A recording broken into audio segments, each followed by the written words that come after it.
Doctor Satish Kumar Verma ਚੌਥੀ ਪੀੜ੍ਹੀ ਦੇ ਨਾਟਕਕਾਰਾਂ ਵਿੱਚੋਂ ਇੱਕ ਹਨ। ਇਹਨਾਂ ਦਾ 4 ਦਹਾਕਿਆਂ ਤੋਂ ਮੰਚ ਸੰਚਾਲਨ ਵਿੱਚ ਇੱਕ ਵੱਖਰਾ ਮੁਕਾਮ ਹੈ। ਡਾਕਟਰ ਸਤੀਸ਼ ਕੁਮਾਰ ਵਰਮਾ ਹੁਣਾਂ ਦਾ ਜਨਮ 4 ਸਤੰਬਰ 1955 ਨੂੰ ਪਟਿਆਲਾ ਜ਼ਿਲ੍ਹਾ ਦੇ ਕਸਬੇ ਸਨੌਰ ਵਿਖੇ ਹੋਇਆ। ਇਹਨਾਂ ਨੇ ਪੰਜਾਬੀ ਯੂਨੀਵਰਸਿਟੀ ਪਟਿਆਲਾ ਤੋਂ MA ਹਿੰਦੀ, MA ਪੰਜਾਬੀ ਅਤੇ MA ਅੰਗਰੇਜ਼ੀ ਕਰਨ ਉਪਰੰਤ ਇੱਥੋਂ ਹੀ MPhil ਅਤੇ PhD ਦੀ ਪੜ੍ਹਾਈ ਮੁਕੰਮਲ ਕੀਤੀ। ਇਹਨਾਂ ਨੇ ਤਕਰੀਬਨ 60 ਨਾਟਕਾਂ ਦਾ ਨਿਰਦੇਸ਼ਨ ਕੀਤਾ ਅਤੇ 100 ਦੇ ਕਰੀਬ ਨਾਟਕਾਂ ਵਿੱਚ ਭੂਮਿਕਾਵਾਂ ਨਿਭਾਈਆਂ। ਡਾਕਟਰ ਸਤੀਸ਼ ਕੁਮਾਰ ਵਰਮਾ ਹੁਣ ਤੱਕ 40 ਦੇ ਕਰੀਬ ਕਿਤਾਬਾਂ ਲਿਖ ਚੁੱਕੇ ਨੇ ਅਤੇ ਪੰਜਾਬੀ ਅਕਾਦਮੀ ਦਿੱਲੀ ਅਤੇ ਹੋਰ ਬਹੁਤ ਸਾਰੇ ਅਦਾਰਿਆਂ ਤੋਂ ਬੈਸਟ ਡਾਇਰੈਕਟਰ ਦਾ ਅਵਾਰਡ ਹਾਸਿਲ ਕਰ ਚੁੱਕੇ ਨੇ। ਸੰਨ 2012 ਵਿੱਚ ਭਾਰਤੀ ਸਾਹਿਤ ਅਕਾਦਮੀ ਦਾ ਪੁਰਸਕਾਰ ਪ੍ਰਾਪਤ ਕੀਤਾ ਅਤੇ ਇਸ ਤੋਂ ਬਾਅਦ ਭਾਸ਼ਾ ਵਿਭਾਗ ਪੰਜਾਬ ਵੱਲੋਂ ਸੰਨ 2019 ਲਈ ਸ਼੍ਰੋਮਣੀ ਨਾਟਕਕਾਰ ਅਵਾਰਡ ਨਾਲ ਵੀ ਡਾਕਟਰ ਸਤੀਸ਼ ਕੁਮਾਰ ਵਰਮਾ ਨੂੰ ਨਿਵਾਜਿਆ ਗਿਆ ਹੈ। ਅੱਜ ਦੀ ਇਸ ਖਾਸ ਮੁਲਾਕਾਤ ਵਿੱਚ ਅਸੀਂ ਡਾਕਟਰ ਸਤੀਸ਼ ਕੁਮਾਰ ਵਰਮਾ ਹੁਣਾਂ ਦੀ ਜ਼ਿੰਦਗੀ ਅਤੇ ਉਹਨਾਂ ਦੀ ਸਾਹਿਤਿਕ ਪ੍ਰਾਪਤੀਆਂ ਉੱਪਰ ਗੱਲ ਕਰਾਂਗੇ।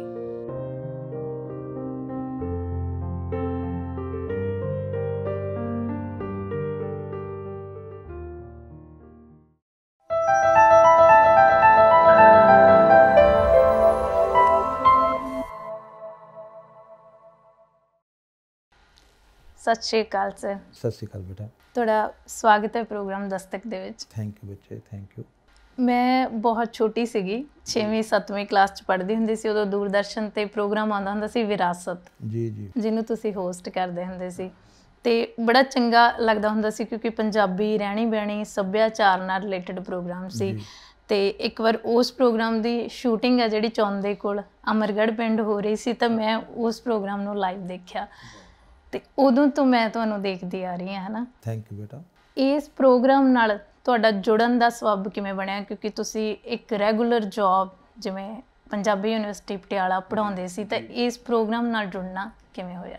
ਰੁਪਿੰਦਰ, ਇਸ ਤਰ੍ਹਾਂ ਬੇਟਾ ਕਿ ਮੇਰੀ ਜ਼ਿੰਦਗੀ ਜਿਹੜੀ ਹੈ ਉਹ 1 ਪੁਆਇੰਟ ਪ੍ਰੋਗਰਾਮ ਹੈ। ਹਾਂਜੀ।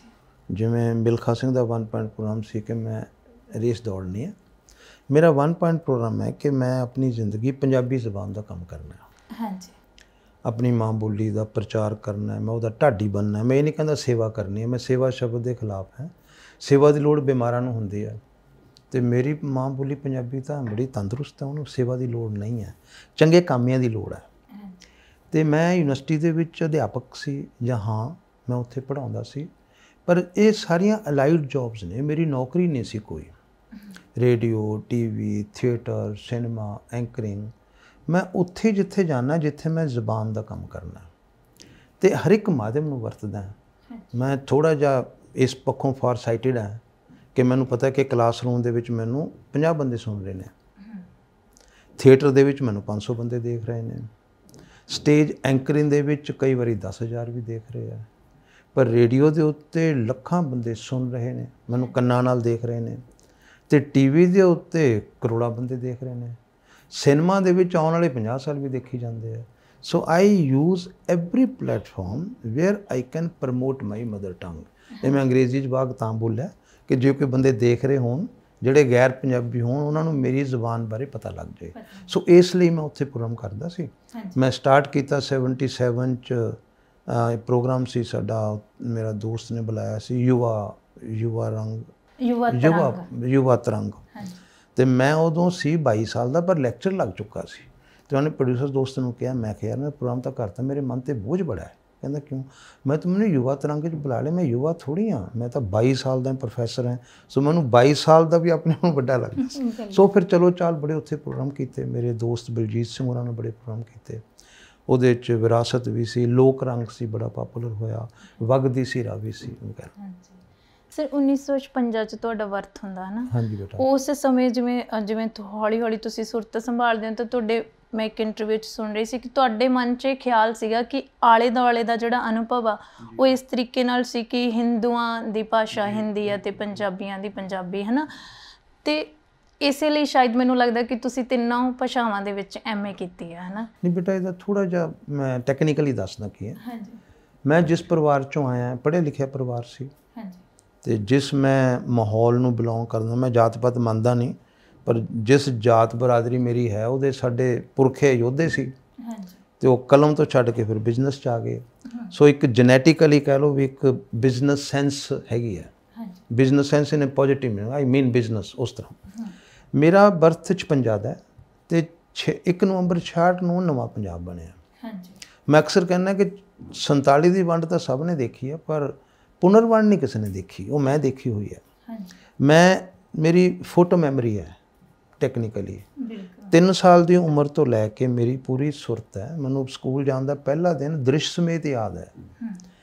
ਤੇ ਉਹ ਜਿਹੜਾ 3 ਸਾਲ ਤੋਂ ਲੈ ਕੇ 10 ਸਾਲ ਤੱਕ ਦੇ 7 ਕੁ ਸਾਲ ਨੇ, ਉਹ ਮੈਂ ਉਹ ਇੱਕ ਕਸ਼ੀਦਗੀ ਆਪਣੀ ਅੱਖੀਂ ਹੰਢਾਈ ਹੋਈ ਹੈ। ਮੈਂ ਸਨੌਰ ਰਹਿੰਦਾ ਸੀ ਤੇ ਰਹਿੰਦੇ ਵੀ ਪੰਡਤਾਂ ਦੇ ਮਹੱਲੇ ਸੀ, ਤੇ ਮੇਰੇ ਨਾਲ ਦੇ ਬੱਚੇ ਹੀ ਹੁੰਦੇ ਆ ਸਾਰੇ। ਬੱਚਿਆਂ ਨੇ ਕਹਿਣਾ ਤੁਸੀਂ ਹਿੰਦੂ ਪੰਜਾਬੀ ਨਹੀਂ ਮੰਨਦੇ, ਇਹ ਨਹੀਂ, ਉਹ ਆਪਣੇ ਬਜ਼ੁਰਗਾਂ ਤੋਂ ਸਿੱਖ ਕੇ ਆਉਂਦੇ ਸੀ। ਮੈਂ ਕਹਿੰਦਾ ਯਾਰ ਕਾਹ ਤੋਂ, ਮੈਂ ਪੰਜਾਬੀ 'ਚ ਤਾਂ ਫਸਟ ਆਉਂਦਾ, ਸਭ ਤੋਂ ਸੋਹਣੀ ਪੰਜਾਬੀ ਲਿਖਦਾ ਹਾਂ।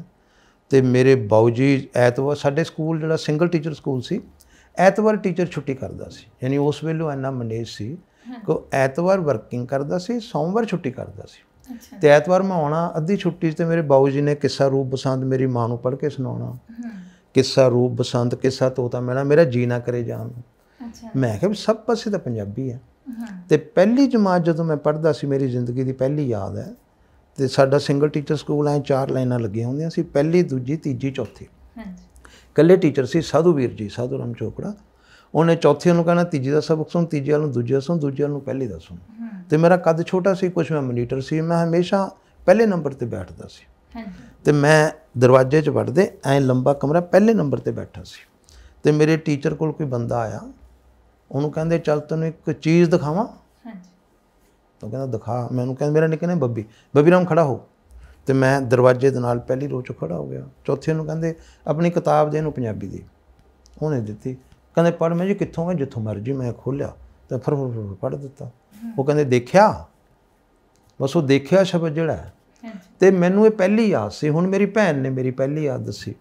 ਮੇਰੀ ਮਾਂ ਵਰਗੀ ਭੈਣ ਹੈ ਪੁਸ਼ਪਾ ਦੇਵੀ, ਕੈਨੇਡਾ ਰਹਿੰਦੀ ਹੈ। ਤੇ ਮੈਂ ਕਿਹਾ ਭੈਣ ਜੀ ਮੈਂ ਆਪਣੀ ਸਵੈ ਜੀਵਨੀ ਲਿਖਣ ਬਾਰੇ ਸੋਚ ਰਿਹਾ, ਮੈਨੂੰ ਪਹਿਲੇ 3 ਸਾਲ ਦੀ ਕੋਈ ਸੁਰਤ ਨਹੀਂ ਆ। ਕਹਿੰਦੇ ਪਹਿਲੇ 3 ਸਾਲ ਦੇ ਮੈਂ ਤੈਨੂੰ ਦੱਸ ਦਿੰਦੀ। ਉਹਨਾਂ ਨੇ ਮੈਨੂੰ ਲਿਖ ਕੇ ਭੇਜਿਆ ਮੇਰਾ ਪਹਿਲੇ 3 ਸਾਲ ਦਾ ਵੇਰਵਾ, ਜਦੋਂ ਮੈਨੂੰ ਸੁਰਤ ਨਹੀਂ। ਉਹ ਕਹਿੰਦੇ ਵੀ ਤੈਨੂੰ ਸਕੂਲ, ਪਹਿਲਾਂ ਤਾਂ ਕਹਿੰਦੇ ਤੇਰਾ ਨਾਂ ਸ਼ਾਂਤੀ ਸਰੂਪ ਰੱਖਤਾ। ਮੈਂ ਜੀ ਸ਼ਾਂਤੀ ਸਰੂਪ ਕਾਹ ਤੋਂ ਰੱਖਤਾ? ਕਹਿੰਦੇ ਜਦ ਤੂੰ ਜੰਮਿਆ ਗੁਆਂਢੀਆਂ ਨੂੰ ਪਤਾ ਹੀ ਨਹੀਂ ਲੱਗਿਆ ਕਿ ਤੂੰ ਜੰਮਿਆ, ਤੂੰ ਰੋਂਦਾ ਨਹੀਂ ਸੀ ਤੇ ਲੋਕਾਂ ਨੂੰ ਪਤਾ ਨਹੀਂ ਸੀ ਲੱਗਾ। ਤੇਰੀ ਬੀਬੀ ਨੇ ਤੈਨੂੰ ਮੰਜੇ ਤੇ ਪਾ ਦੇਣਾ, ਨਾਲ ਇੱਕ ਡਾਂਗ ਬੰਨ੍ਹ ਕੇ ਲੀਰ ਬੰਨ੍ਹਣੀ, ਲੀਰ ਦੇਖ ਕੇ ਖੁਸ਼ ਹੋਈ ਜਾਂਦਾ। ਮੈਂ ਕਿਹਾ ਤਾਂ ਹੀ ਹੁਣ ਮੈਂ ਲੀਰਾਂ ਦੇਖ ਕੇ ਵੀ ਖੁਸ਼ ਹੋ ਲੈਂਦੀ। ਤੇ ਕਹਿੰਦੇ ਤੈਨੂੰ ਸਕੂਲ ਭੇਜਿਆ, ਤੇਰੇ ਬਸਤੇ 'ਚ ਇੱਕ ਹਿੰਦੀ ਦਾ ਕਾਇਦਾ ਪਾਤਾ, ਇੱਕ ਪੰਜਾਬੀ ਦਾ। ਕਹਿੰਦੇ ਕੁਛ ਦਿਨ ਬਾਅਦ ਮੈਂ ਬਾਊ ਜੀ ਨੂੰ ਕਿਹਾ ਵੀ ਦੇਖੀਏ ਸਹੀ ਹੈ, ਕੁਛ ਪੜ੍ਹਦਾ ਵੀ ਹੈ ਕਿ ਨਹੀਂ। ਕਹਿੰਦੇ ਮੈਂ ਕੱਢਿਆ ਤੇ ਹਿੰਦੀ ਦਾ ਕਾਇਦਾ ਤੇਰੇ ਮੂਹਰੇ ਕਰਦਾ। ਕਹਿੰਦੇ ਟੁਕਰ ਟੁਕਰ ਝਾਕਣ ਲੱਗ ਗਿਆ। ਕਹਿੰਦੀ ਫਿਰ ਮੈਂ ਪੰਜਾਬੀ ਦਾ ਕਾਇਦਾ ਕਰਤਾ ਤੇ ਤੂੰ ਫਟਾਫਟ ਸਸਾ ਫਟਾਫਟ ਚੱਕਦਾ। ਮੈਂ ਆਪਣੇ ਦੋਸਤਾਂ ਨੂੰ ਕਹਿੰਦਾ ਯਾਰ ਵੀ ਪੰਜਾਬੀ ਤਾਂ ਮੈਂ ਬੋਲਦਾ, ਪੰਜਾਬੀ ਲਿਖੋ। ਮੇਰੇ ਕਿਤੇ ਮਨ 'ਚ ਕਸਕ ਸੀ, ਤਕਲੀਫ ਸੀ ਕਿ ਜਿਵੇਂ ਨਾ ਤੁਹਾਨੂੰ ਕਹਿ ਲਓ ਵੀ ਇੱਕ ਤਰ੍ਹਾਂ ਨਾਲ ਅੰਗਰੇਜ਼ਾਂ 'ਚ ਬੁਲੀ ਕੀਤਾ ਜਾ ਰਿਹਾ। ਬੱਚੇ ਸੀ ਸਾਰੇ, ਇੱਕ ਦੂਜੇ ਨੂੰ ਬੁਲੀ ਕਰ ਸਕਦੇ, ਮੌਕਾ ਸੀ ਹੋ ਜਾ। ਤੇ ਉਸ ਤੋਂ ਬਾਅਦ ਮੈਂ ਜੇ 6ਵੀਂ ਜਮਾਤ 'ਚ ਪੜ੍ਹਦਾ ਸੀ 66, ਤੇ ਮੈਂ ਆਪਣੇ ਸਕੂਲ ਦੇ ਵਿੱਚ ਪਹਿਲੀ ਵਾਰੀ ਦਸਮ ਪਾਤਸ਼ਾਹ ਦੀ 3ਜੀ ਜਨਮ ਸ਼ਤਾਬਦੀ ਦੇ ਭਾਸ਼ਣ ਦਿੱਤਾ ਤੇ ਮੈਂ ਸਕੂਲ ਦਾ ਬੈਸਟ ਸਪੀਕਰ ਬਣ ਗਿਆ। ਉਸ ਤੋਂ ਬਾਅਦ 9ਵੀਂ 'ਚ ਗੁਰੂ ਨਾਨਕ ਪਾਤਸ਼ਾਹ ਦੀ ਪੰਚਮ ਸ਼ਤਾਬਦੀ ਆਈ, ਉਦੋਂ ਮੈਂ ਕਵਿਤਾ ਲਿਖੀ, ਉਹ ਮੈਨੂੰ ਇਨਾਮ ਮਿਲ ਗਿਆ। ਤੇ 10ਵੀਂ ਜਮਾਤ ਤੱਕ ਪੜ੍ਹਦਿਆਂ ਮੈਨੂੰ ਐਂ ਲੱਗਦਾ ਸੀ ਵੀ ਮੈਂ ਡਾਕਟਰ ਬਣਨਾ। ਜਿਵੇਂ ਸੈਂਸਿਟਿਵ ਬੰਦੇ ਨਾ, ਹਰਬੰਸ ਰਾਏ ਬਚਨ ਕਹਿੰਦਾ ਕਿ ਮੇਰਾ ਸਾਰਾ ਸਾਹਿਤ ਮੇਰੇ ਅੰਦਰ ਬੈਠੀ ਇਸਤਰੀ ਨੇ ਲਿਖਾਇਆ ਹੋਇਆ ਹੈ। ਸੋ ਮੈਂ ਵੀ ਇਸਤਰੀ ਚਿੱਤ ਵਾਲਾ ਪੁਰਸ਼ ਹਾਂ। ਨਿੱਕੀ ਜਿਹੀ ਗੱਲ ਤੇ ਗਲੇਡੂ ਭਰ ਲੈਣਾ, ਇਮੋਸ਼ਨਲ ਹੈ। ਤਾਂ ਅਸੀਂ ਡਾਕਟਰ ਬਣਾਂਗੇ, ਲੋਕਾਂ ਦੀ ਸੇਵਾ ਕਰਾਂਗੇ। ਤੇ ਜਾਂ ਅਸੀਂ ਉਦੋਂ ਬਾਹਰ ਦੀ ਜੰਗ ਲੱਗੀ 65 ਦੀ ਕਿ ਫੌਜੀ ਬਣਾਂਗੇ। ਫਿਰ ਕਿਸੇ ਨੇ ਮੈਨੂੰ ਕਿਹਾ ਵੀ ਫੌਜੀ ਤੇ ਡਾਕਟਰ ਦੋਨੋਂ ਵੀ ਬਣ ਸਕਦੇ ਆ। ਮੈਂ ਕਿਹਾ ਹੋਰ ਵਧੀਆ। ਤਾਂ ਮੈਂ ਰੁਪਿੰਦਰ ਘਰੋਂ 11ਵੀਂ ਜਮਾਤ ਦੇ ਵਿੱਚ ਮਹਿੰਦਰਾ ਕਾਲਜ 'ਚ ਪਟਿਆਲੇ ਸਰਹੰਦੀ ਗੇਟ ਤੋਂ ਐਡਮਿਸ਼ਨ ਲੈਣ ਗਿਆ। ਸਾਈਕਲ 'ਤੇ ਮੇਰੇ ਪੈਰ ਨਹੀਂ ਸੀ ਲੱਗਦੇ। 14 ਸਾਲ ਮੇਰੀ ਉਮਰ ਸੀ, 4 ਫੁੱਟ 8 ਇੰਚ ਕੱਦ ਸੀ, 40 ਕਿਲੋ ਵਜ਼ਨ ਸੀ। ਇਹ ਤਾਂ ਯਾਦ ਹੈ ਵੀ ਕਾਲਜ ਸਾਡਾ ਮੈਡੀਕਲ ਹੋਇਆ ਸੀ, ਮੇਰੇ ਕੋਲ ਮੈਡੀਕਲ ਕਾਰਡ ਪਿਆ। ਤੇ ਮੈਂ ਸਰਹੰਦੀ ਗੇਟ ਤੋਂ ਮਹਿੰਦਰਾ ਕਾਲਜ ਗਿਆ ਤੇ ਰਸਤੇ 'ਚ ਮੈਂ ਫੈਸਲਾ ਕੀਤਾ ਵੀ ਯਾਰ ਡਾਕਟਰ ਨਹੀਂ ਬਣਨਾ ਮੈਂ। ਹੁਣ ਮੇਰੇ ਬ੍ਰਦਰ ਵੱਡੇ ਇੰਜੀਨੀਅਰ, ਦੂਸਰਾ ਭਰਾ MA ਕਰਦਾ, ਡੈਡ ਮੇਰੇ ਪੜ੍ਹੇ ਲਿਖੇ, ਪੂਰੀ ਪੜ੍ਹੀ ਲਿਖੀ ਫੈਮਿਲੀ। ਤੇ ਮੈਂ ਸੋਚਿਆ ਵੀ ਜੇ ਮੈਂ ਡਾਕਟਰ ਬਣਨਾ, ਪਹਿਲਾਂ ਤਾਂ ਮੈਨੂੰ ਡੱਡੂ ਕੱਟਣੇ ਪੈਣੇ, ਮੈਂ ਡੱਡੂ ਨਹੀਂ ਕੱਟ ਸਕਦਾ। ਮੁੜ ਕੇ ਫਿਰ ਜੇ ਮੈਂ ਡਾਕਟਰ ਬਣ ਵੀ ਗਿਆ, ਜਦ ਮਰੀਜ਼ ਆ ਗਿਆ ਉਹਦੀ ਚੰਗਿਆੜ ਬਾਅਦ 'ਚ ਨਿਕਲੂ, ਮੇਰੀ ਪਹਿਲਾਂ ਨਿਕਲ ਜੂ। दूसरा मैं उन्होंने दिनों के विच ये सोचा भी मैनू पंजाबी का काम करना चाहिए। अच्छा कुदरती मैं अखबार च खबर पढ़ी अजीत अखबार च कि डॉक्टर गुरचरण सिंह मेहता ने फोटो छपी भाई वीर सिंह ते PhD की है तो उन्होंने भाई वीर सिंह दियाँ वो कवितावां भी लभियां हैं जो पहले किते नहीं छपियां। तो डॉक्टर गुरचरण सिंह मेहता नूं बहुत बहुत बधाई। मैं क्या भी ये किहड़ा डॉक्टर है, पता लग्या भी असली डॉक्टर हुंदा ही PhD वाला है। मैं सोचा भी मैं आ डॉक्टर बनूँगा, पंजाबी का काम करूँगा। इन्हें भाई वीर सिंह कवितावां नहीं मैं पूरन सिंह दियां लभ दूँगा, वो कुदरती मैनूं PhD पूरन सिंह ते करनी पई। सो मैं फिर उदों घर आया, बड़ियां गालां पईयां जो जिहा परिवार है। मैनूं ये लग्या कि मैं पंजाबी का काम करना है, ये साबित करना है कि पंजाबी पंजाबियों की ज़बान है, ये हिंदुओं सिखां मुसलमानों की नहीं। हर मराठे की मराठी है, हर गुजराती की गुजराती, हर बंगाली की बंगाली है। तो अंग्रेज़ छिंगणी छेड़ के सानू तिन्ने ज़बानों नूं उर्दू मुसलमानों की, हिंदी हिंदुओं की ते पंजाबी सिखां दी गड़बड़ करके एनी हाउ संखेप मैं सारा पढ़िया। जदों मैं MA करने का फैसला किया तो साडे हिंदी का माहौल सी जिहो जिहा उत्थे पंजाबी सूबे दे असर करके, तो मैं पंजाबी की एडमिशन लैनी सी। तो मेरे बाबू जी ने सब नूं कहा भी तुसी पंजाबी पता मुंडा सिख बन जूगा। मैं बाबू जी ने कहा जी होर की चाहिए बंदा सिख बन जाए, बड़े भागां वाले जिहड़े सिखां दे घर जम्मदे आ, मैं तो सिख के सिख बनना। आई स्टिल रिमेंबर कि मैं MA च पढ़दा उदों असीं सुनाम शिफ्ट कर गए, साडा जद्दी शहर सुनाम। मैं यूनिवर्सिटी चों गया तो बस स्टैंड तो रिक्शा करके गया। पहलां तो साडे सुनाम जो रिक्शा जावे समझो बीमार है, बुढ़ियां खबर लैन आ गई बब्बी बीमार है, रिक्शा में आवे था। तो जो मैं उतरिया अगे मेरा ताया, मेरा मतलब कज़न ताया, मेरे डैड का कज़न, वो बैठा हुक्का पी रहा सी गुड़ गुड़ गुड़। मैं थले उतरिया, मैं नवीं सत श्री अकाल कहनी, सिक्खी पंजाबी यूनिवर्सिटी पंजाबी। मैं ताया जी सत श्री अकाल, कहता क्यों हिंदू मर गए। This was the comment. एक मेरा मामा सी वो कहता भी हूँ MA पंजाबी, जे एडी हिम्मत है MA अंग्रेजी करके दिखा। मुड़ के मैं अंग्रेजी MA भी करके दिखाती, हिंदी भी दिखाई। पर तुहाडे सवाल का असली जवाब की है कि मैं लगा जी मैं पंजाबी करना, I should work as a professional. जो जो मैं दवाइयां वाला डॉक्टर सी वो डॉक्टर इत्थे बनना। इसलिए मैं पंजाबी ज़बान च एक्सैल करा, मैं हिंदी च एक्सैल करा, हिंदुस्तान नूं दसां, मैं उर्दू च एक्सैल करा, मैं पाकिस्तानी वीरां नूं दसां, मैं अंग्रेजी च एक्सैल करा, मैं दुनिया नूं दसां। So I have trained myself कि मैं इन्हां सारियां ज़बानां दे राहीं अपनी ज़बान की गल, मैं अपनी ज़बान का ढाडी हाँ। मैं जदों भी इंटरनेशनल ट्रैवलिंग करदा तो जहाज़ दे विच मैं पंजाबी की किताब पढ़दा, मेरे हाथ हमेशा पंजाबी की किताब होंदी है। उसी कहा से ना भी असीं एंकरिंग भी करते हैं, लालच के भी नाल दा बंदा बैठा पूछूगा वट इज़ दिस, मैं कहो it's my mother tongue Punjabi, तो मैं नाल दे नाल अपना भाषण शुरू कर दूँगा। सो वो मैं जिहड़ियां ज़बानां ने वो अपने आप नूं एक तरह नाल कह लो स्किल्ड करन लई ने। तो मैं कोई वड्डा काम नहीं मानता, लोहारा काम भी वही जी स्किल है। जिहो जी कुड़ियां रोटी बनाउंदियां तो गल्लां होर मारदियां, न्याणे झुड़की जांदी, रोटियां फिर गोल बनी जांदियां। सो ये भी एक किरत है। सो मैं अपने आप नूं सिर्फ एक्सैल कीता कि मैं जिस ज़बान दे काम लई बनया आई शुड बी प्रोफैशनल। सो मैं प्रोफैशनली काम करदा, नॉट कमर्शियली, तो इमोशन ना करदा।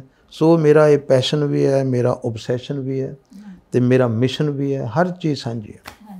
सर बिल्कुल भाषा कभी भी बोली कभी भी ਵੱਖਰੀ नहीं, मतलब ਵੰਡਣੀ नहीं चाहिए, क्योंकि लगता ਹੁੰਦਾ ਜਿਵੇਂ ਤੁਸੀਂ ਕਿਹਾ ਗੁਜਰਾਤੀਆਂ ਦੀ ਗੁਜਰਾਤੀ, ਪੰਜਾਬੀਆਂ ਦੀ ਪੰਜਾਬੀ ਹੋਣੀ ਚਾਹੀਦੀ ਹੈ, ਤੁਹਾਡਾ ਧਰਮ ਚਾਹੇ ਜਿਹੜਾ ਵੀ ਕੋਈ ਮਰਜ਼ੀ ਹੈ ਨਾ। ਸਰ 40 ਵਰੇ ਹੋ ਗਏ ਤੁਹਾਨੂੰ ਥੀਏਟਰ ਨਾਲ ਜੁੜੇ ਹੋਏ ਹੈ ਨਾ? 50 ਸਕੂਲ ਤੋਂ ਹੀ ਮੈਂ मतलब 10ਵੀਂ ਰਾਦਰ 51 ਵੀ ਕਹਿ ਸਕਦੇ, 9ਵੀਂ ਜਮਾਤ ਤੋਂ ਮੈਂ ਆ ਗਿਆ ਸੀ। ਪਰ ਲੇਕਿਨ 74 ਤੋਂ 47 ਸਾਲ ਤੋਂ ਮੈਂ ਪ੍ਰੋਪਰ ਥੀਏਟਰ 'ਚ ਹਾਂ। ਜਦੋਂ ਮੈਂ ਪੰਜਾਬੀ ਯੂਨੀਵਰਸਿਟੀ MA ਆਨਰਸ ਕਰਨ ਆਇਆ ਉਦੋਂ ਥੀਏਟਰ ਗਰੁੱਪ ਜੁਆਇਨ ਕੀਤਾ। मेरे बड़े ब्रदर सुदेश वर्मा थिएटर करते सी, जगजीत सिंह डायरैक्टर सी। सो 47 साल तो मैं रेगूलरली थिएटर कर रहा। जी एक थिएटर इवेंट ते मैं तुहाडा एक छोटी जी स्पीच सुनी जिहदे विच ਤੁਸੀਂ ਕਹਿ ਰਹੇ ਹੋ ਕਿ ਪ੍ਰਾਈਵੇਟ ਤੌਰ 'ਤੇ ਅੱਜ ਕੱਲ੍ਹ ਥੀਏਟਰ ਕਰਨਾ ਮਤਲਬ ਬਹੁਤ ਵੱਡੀ ਚੀਜ਼ ਆ, ਕਿਉਂਕਿ ਸਰਕਾਰਾਂ ਵੱਲੋਂ ਕੋਈ ਐਡੇ ਖਾਸ ਫੰਡ ਜਾਂ ਤੁਹਾਨੂੰ ਕੋਈ ਵੀ ਸਹਾਇਤਾ ਨਹੀਂ ਹੁੰਦੀ। ਤਾਂ ਤੁਹਾਨੂੰ ਕੀ ਲੱਗਦਾ ਕਿ ਹੁਣ ਜਿਹੜਾ ਰੰਗਮੰਚ ਆਪਣੇ 5ਵੇਂ ਜਾਂ 6ਵੇਂ ਦੌਰ ਦੇ ਨੇੜੇ ਆ ਹੈ ਨਾ, ਤਾਂ ਇਸ ਸਮੇਂ ਪੰਜਾਬੀ ਰੰਗਮੰਚ ਦੀਆਂ ਜਾਂ ਜੇਕਰ ਮੈਂ ਪੂਰੇ ਦੇਸ਼ ਦੀ ਵੀ ਗੱਲ ਕਰਾਂ ਤਾਂ ਸਾਡੇ ਰੰਗਮੰਚ ਦੀਆਂ ਚੁਣੌਤੀਆਂ ਕੀ ਨੇ? ਬੇਟਾ ਦੇਖੋ ਬੜੀ ਸਿੰਪਲ ਜੀ ਗੱਲ ਹੈ। ਮੈਂ ਸਰਕਾਰ ਦੀ ਗੱਲ ਕੀਤੀ ਨਾ, ਉਹ 'ਚ ਮੈਂ ਇਹ ਗੱਲ ਵੀ ਕਹੀ ਹੋਈ ਹੈ कि आ जिहड़ा 1350 ग्राम का पुरजा ना, जिहड़ी कला इस पुरजे चों निकलदी है तो इस पुरजे नूं हिलाउंदी है, उस कला नूं कदे सरकार सरपरस्ती नहीं दिंदी। थिएटर नूं कदे सरपरस्ती सरकार नहीं देगी, क्योंकि थिएटर दिल दे नाल दिमाग दी खेड है। तुसीं फोकलोर लई, नच्चण लई, गाउण लई जो मर्जी लो, मैं क्लासिकल संगीत का बहुत कदरदान है। मैं क्लासिकल म्यूजिक भी एंकरिंग की है। हर हिंदुस्तान का बड़ा हरी प्रसाद चौरसिया तो लैके कोई शायद ही कोई बड़ा बहुत सारे नाम ने जिहड़े मैं नहीं एंकर किए। लेकिन क्लासिकल म्यूजिक बहुत चंगी चीज़ है, पर सुन के थोड़ा सिर हिलदा है, सिर घूमदा, इंजॉय करदे हो, तुहानूं रूहानी आनंद मिलता है, नच के थोड़े पैर हिलते हैं। पर थिएटर दे विच सिर हिलदा नहीं, सिर घूमदा है, वो तुहानूं इंजैक्ट करदा है। इसलिए सत्ता कदे नहीं चाहेगी कि थिएटर होवे। इसलिए तुसीं नोट करोगे कोई सरकार किताबां लई ते थिएटर लई कोई खर्चा नहीं करती।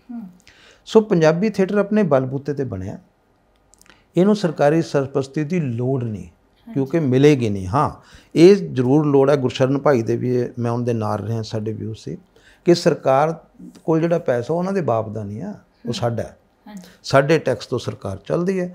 उहदा फर्ज है स्कूलों नूं भी पैसे देवे, कॉलेजों नूं पैसे देवे, हस्पतालों नूं देवे, थिएटर नूं भी देवे। कॉलेज किहो जी पढ़ाई हुंदी है टीचरां ने देखना। सो सरपरस्ती नहीं मिलेगी। पर जिहड़ा तुसीं तुहाडा मेन मुद्दा है कि असीं तीन कैटागरियां ने, तुसीं भी थिएटर च रहे हो, एमेच्योर थिएटर, प्रोफैशनल थिएटर ते कमर्शियल थिएटर। शौकिया रंगमंच, कस्बी रंगमंच ते वपारक रंगमंच। मैं लेटेस्ट एक PhD कराई है, 2 PhD कराई, पंजाबी रंगमंच सर्वेखण दे मुलांकन, एक पंजाबी रंगमंच दा अर्थशास्त्री अध्ययन। हुण असीं एमेच्योर तो शुरू होए, हौली हौली असीं प्रोफैशनल पद्धर दीयां पेशकारियां करन लग गए। उस तो बाद प्रोफैशनल थिएटर शुरू हो गया। अज की डेट में साडे कोल पंजाबी च प्रोफैशनल थिएटर है, प्रोफैशनल पद्धर का थिएटर भी है तो शौकिया थिएटर भी है। कमर्शियल नहीं है। कमर्शियल मेरे मुताबिक होना भी नहीं चाहिए। जदों प्रोफैशनल थिएटर कॉमर्स कन्वर्ट कर जाता है, फिर पैसा नंबर 1 ते आ जाता है। जिवें कि पाकिस्तान का थिएटर है, दिल्ली च सप्रू हाउस थिएटर चलिया। इस करके हुण भी माड़ी मोटियां कमर्शियल एक्टिविटी चलदियां ने। साडे जिहड़े कॉमेडी आर्टिस्ट ने वो प्ले लैके जाते हैं, पर तुसीं नोट करो उन्होंने कॉमेडी विच भी सोशल इंस्टिंक्ट होंदी है। सो अज थिएटर की बड़ी अच्छी पोजीशन है, पर थिएटर ने अपने बलबूते अपनी थां बनाई है। ये किसी सरकार का कोई दखल नहीं। बड़ी मोटी जी उदाहरण है कि चंडीगढ़ का एको एक टैगोर थिएटर है जिहड़ा सांझा है। पंजाब कला भवन दे विच साडा चंडीगढ़ एक थिएटर है, एक गुरु नानक भवन है अमृतसर, होर कोई थिएटर पंजाब च नहीं। नाटशाला जतिंदर बराड़ ने अपने दम ते बनाई है। पटियाले सेंट्रल लाइब्रेरी हुंदा है जिथे असीं थिएटर करना सिक्ख्या, थिएटर कीता, ग्रीन रूम लिखिया हुंदा सी बेस्ट ऑफ एक्टिंग, वो बंद पिया। एक ऑडिटोरीयम हुंदा सी पटियाले मेरे अपने शहर च आयुर्वेदिक कॉलेज का, वो थिएटर लई मिलदा सी, हुण नहीं उत्थे थिएटर हुंदा, अंडरस्टूड वो भी नहीं होएगा।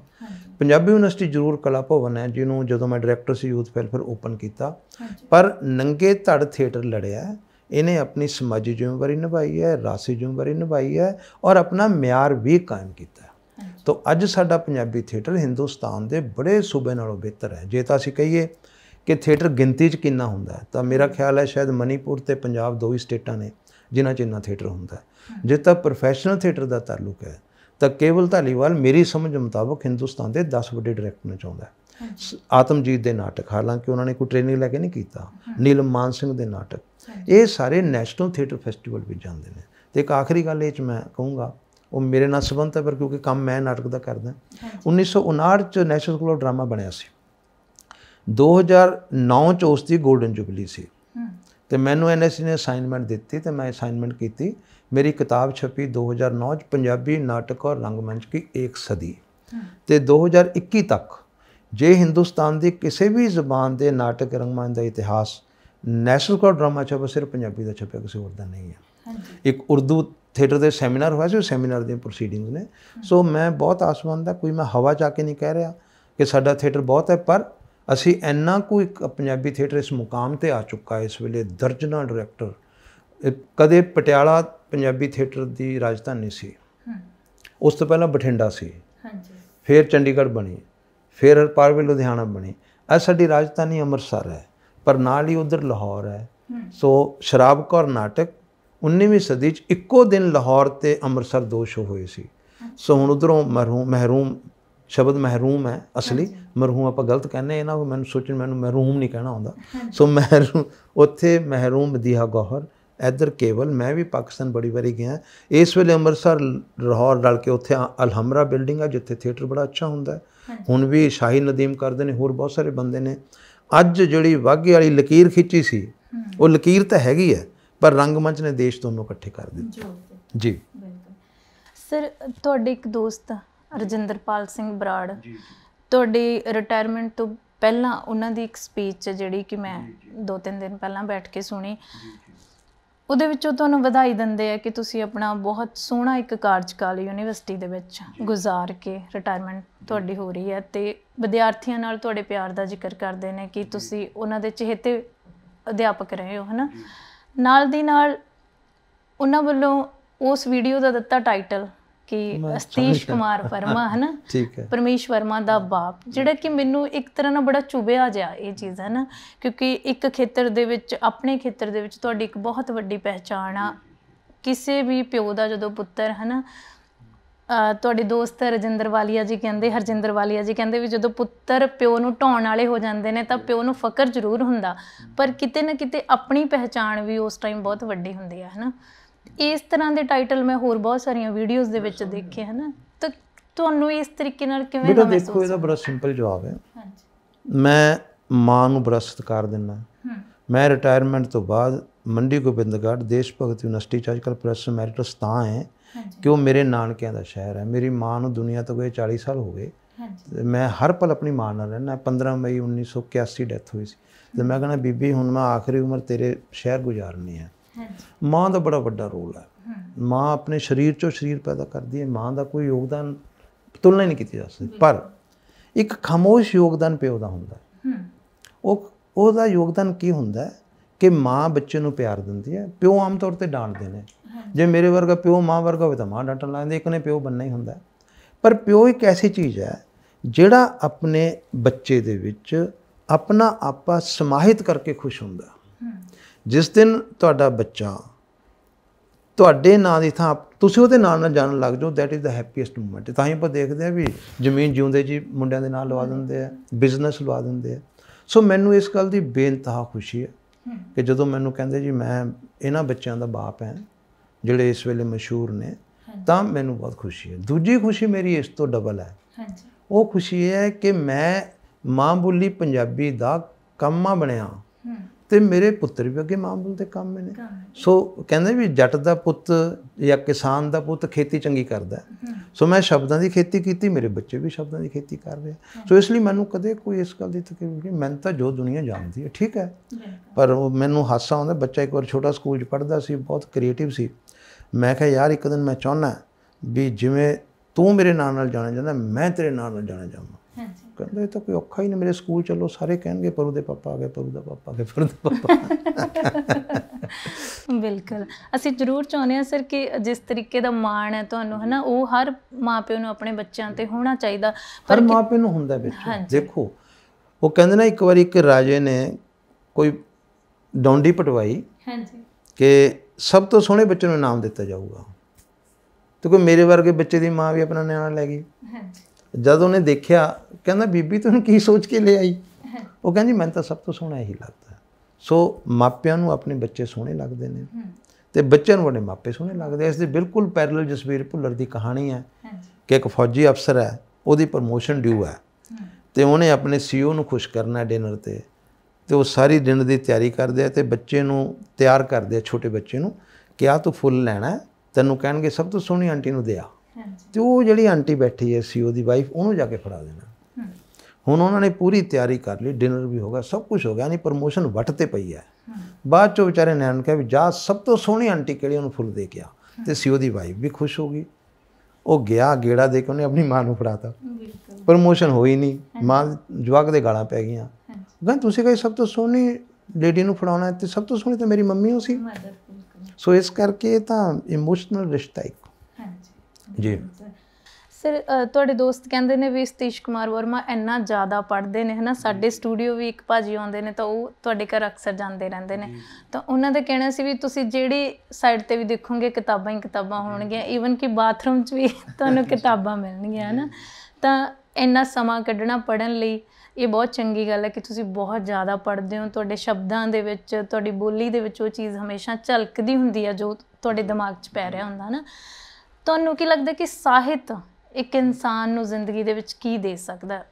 ਦੇਖੋ ਬੰਦਾ ਮਾਂ ਬਣਾਉਂਦੀ ਹੈ, ਬੰਦੇ ਨੂੰ ਬੰਦਾ ਸਾਹਿਤ ਬਣਾਉਂਦਾ ਹੈ। ਬੜੀ ਸਿੰਪਲ ਜੀ ਗੱਲ ਹੈ। ਮੈਂ ਕੋਈ ਸਮਾਂ ਸੁਮਾ ਨਹੀਂ ਕੱਢਦਾ, ਮੈਂ ਜਿਵੇਂ ਸਾਹ ਲੈਣਾ ਮੈਂ ਕਿਤਾਬਾਂ ਪੜ੍ਹਦਾ, ਮੈਨੂੰ ਹੋਰ ਕੁਝ ਕਰਨਾ ਆਉਂਦਾ ਨਹੀਂ। ਦੂਸਰੀ ਗੱਲ, ਜਿਵੇਂ ਸ਼ਰਾਬੀ ਨੂੰ 24 ਘੰਟੇ ਸ਼ਰਾਬ 'ਚ ਟੁੰਨ ਰਹਿੰਦਾ, ਮੈਂ ਕਿਤਾਬਾਂ ਨਾਲ ਟੁੰਨ ਰਹਿੰਦਾ। ਮੈਂ ਮੇਰੇ ਬਾਰੇ ਮੇਰੇ ਨਿਆਣੇ ਹੱਸਦੇ ਹੁੰਦੇ ਆ ਵੀ ਪਾਪਾ ਪੜ੍ਹ ਰਹੇ ਹੋਣਗੇ, ਕਹਿਣਗੇ ਯਾਰ ਹੁਣ ਮੈਂ ਥੱਕ ਗਿਆ, ਰੈਸਟ ਕਰ ਲਾਂ, ਅਤੇ ਛੱਡ ਕੇ ਕੋਈ ਹੋਰ ਕਿਤਾਬ ਚੁੱਕ ਲੈਣਗੇ।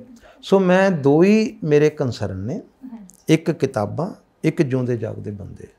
ਲੋਕਾਂ ਦੀ ਮੇਰੀ ਯਾਦਦਾਸ਼ਤ ਬੜੀ ਚੰਗੀ ਹੈ, ਮੈਨੂੰ ਸਭ ਦੇ ਨਾਂ ਯਾਦ ਰਹਿੰਦੇ ਆ, ਕਿਤਾਬਾਂ ਦੇ ਨਾਂ, ਪਰ ਮੈਨੂੰ 42 ਸਾਲ ਨੌਕਰੀ ਕਰਕੇ ਹਾਲ ਤੱਕ ਨਹੀਂ ਪਤਾ ਮੇਰੀ ਤਨਖਾਹ ਕਿੰਨੀ ਹੈ। ਸੋ ਇਸ ਪੁਰਜੇ 'ਚ ਜੋ ਤੁਸੀਂ ਭਰ ਲਓ, ਫਰਿੱਜ 'ਚ ਗੰਢੇ ਪਾਓ ਤਾਂ ਬਦਬੂ ਫੈਲੂਗੀ। ਸੋ ਇੱਥੇ ਜਾਂ ਇਨਸਾਨ ਨੇ ਜਾਂ ਕਿਤਾਬਾਂ ਨੇ। ਮੇਰੀ ਇੱਕ ਟੂਕ ਹੈ ਕਿ ਮੈਂ ਬੰਦਿਆਂ ਨੂੰ ਕਿਤਾਬਾਂ ਵਾਂਗ ਅਤੇ ਕਿਤਾਬਾਂ ਨੂੰ ਬੰਦੇ ਵਾਂਗ ਪੜ੍ਹਦਾ। ਸੋ ਇਸ ਲਈ that is my way of life, my part of life. ਉਹ ਮੇਰੇ ਸਾਹਾਂ ਦੇ ਨਾਲ ਚੱਲਦੇ ਆ। ਅਤੇ ਕਿਉਂਕਿ ਮੈਂ ਕੰਮ ਇੱਕੋ ਕਰਦਾ, ਕਿਤਾਬਾਂ ਪੜ੍ਹਦਾ, ਕਿਤਾਬਾਂ ਪੜ੍ਹਾਉਂਦਾ, ਮੈਂ ਕਿਤਾਬਾਂ ਰਾਹੀਂ ਦੁਨੀਆ ਦੇਖਦਾ। ਸੋ ਮੇਰਾ ਹੋਰ ਕੋਈ ਖਰਚਾ ਨਹੀਂ। ਉਹ ਘਰ ਦੇ ਕਹਿੰਦੇ, ਬੱਚੇ ਕਹਿੰਦੇ ਪਾਪਾ ਦੱਸੋ ਕੀ ਸ਼ੋਪਿੰਗ ਕਰਨੀ, ਮੈਂ ਤਾਂ ਕਿਤਾਬਾਂ ਦੀ ਸ਼ੋਪਿੰਗ ਕਰਨੀ। ਅਤੇ ਜਦੋਂ ਮੈਨੂੰ 50 ਰੁਪਏ ਮਿਲਦੇ ਸੀ ਜੇਬ ਖਰਚ, ਉਦੋਂ ਮੈਂ 5-7 ਰੁਪਏ ਦੀਆਂ ਕਿਤਾਬਾਂ ਲੈਂਦਾ ਸੀ। ਫਿਰ ਜਦੋਂ 500 ਹੋ ਗਏ ਤਾਂ 50-60 ਦੀਆਂ ਲੈਣ ਲੱਗ ਗਿਆ।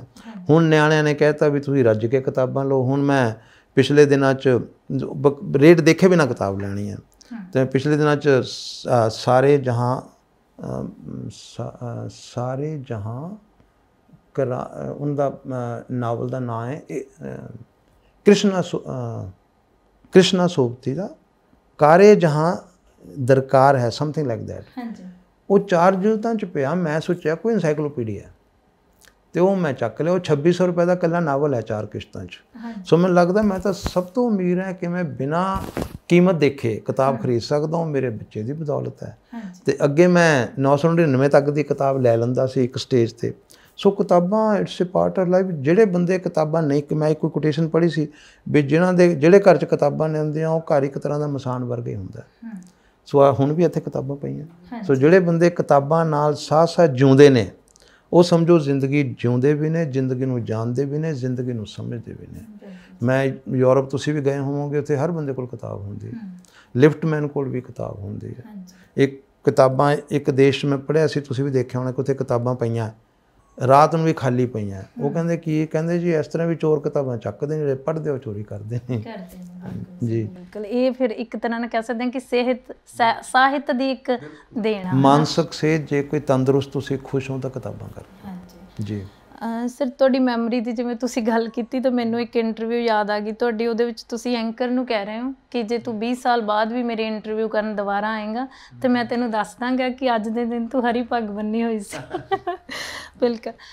ਹਰਕੀਰਤ ਬਰਾੜ ਹੋਣਾ ਦੇ ਕਹਾਣੀਆਂ ਦੀ ਕਿਤਾਬ ਦੇ ਉੱਤੇ ਪੰਜਾਬੀ ਯੂਨੀਵਰਸਿਟੀ ਦੇ ਵਿੱਚ ਗੋਸ਼ਟੀ ਹੁੰਦੀ ਆ, ਜਿੱਥੇ ਦੀ ਕਿਤਾਬ ਤੇ ਹਰਕੀਰਤ ਕੌਰ ਬਰਾੜ, ਹਰਕੀਰਤ ਕੌਰ ਚਹਿਲ। ਅੱਛਾ ਜੀ, ਹਰਕੀਰਤ ਕੌਰ ਚਹਿਲ। ਹਾਂਜੀ।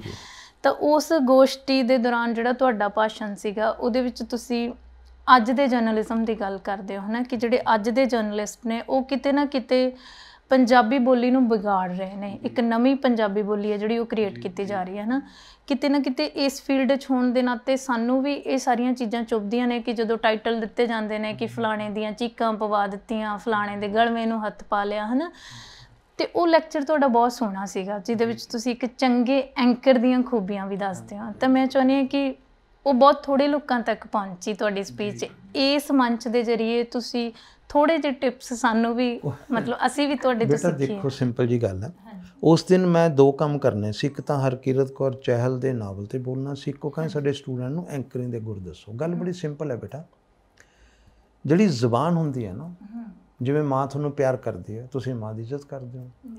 ਦੁਨੀਆ ਦੇ ਵਿੱਚ 6500 ਜ਼ਬਾਨਾਂ ਨੇ, ਹਰ ਜ਼ਬਾਨ ਕਿਸੇ ਦੀ ਮਾਂ ਬੋਲੀ ਹੈ।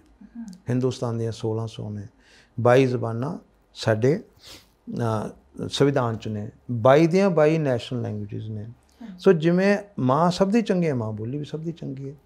ਅਤੇ ਜਿਵੇਂ ਹਰ ਮਾਂ ਆਪਣੇ ਬੱਚੇ ਨੂੰ ਚੰਗਾ ਬਣਨਾ ਸਿਖਾਉਂਦੀ ਹੈ, ਕੋਈ ਮਾਂ ਤਾਂ ਕਹਿੰਦੀ ਤੂੰ ਗੁੰਡਾ ਬਣ ਜਾ, ਅਤੇ ਜ਼ੁਬਾਨ ਵੀ ਸਭ ਨੂੰ ਨਫਾਸਤ ਸਿਖਾਉਂਦੀ ਹੈ।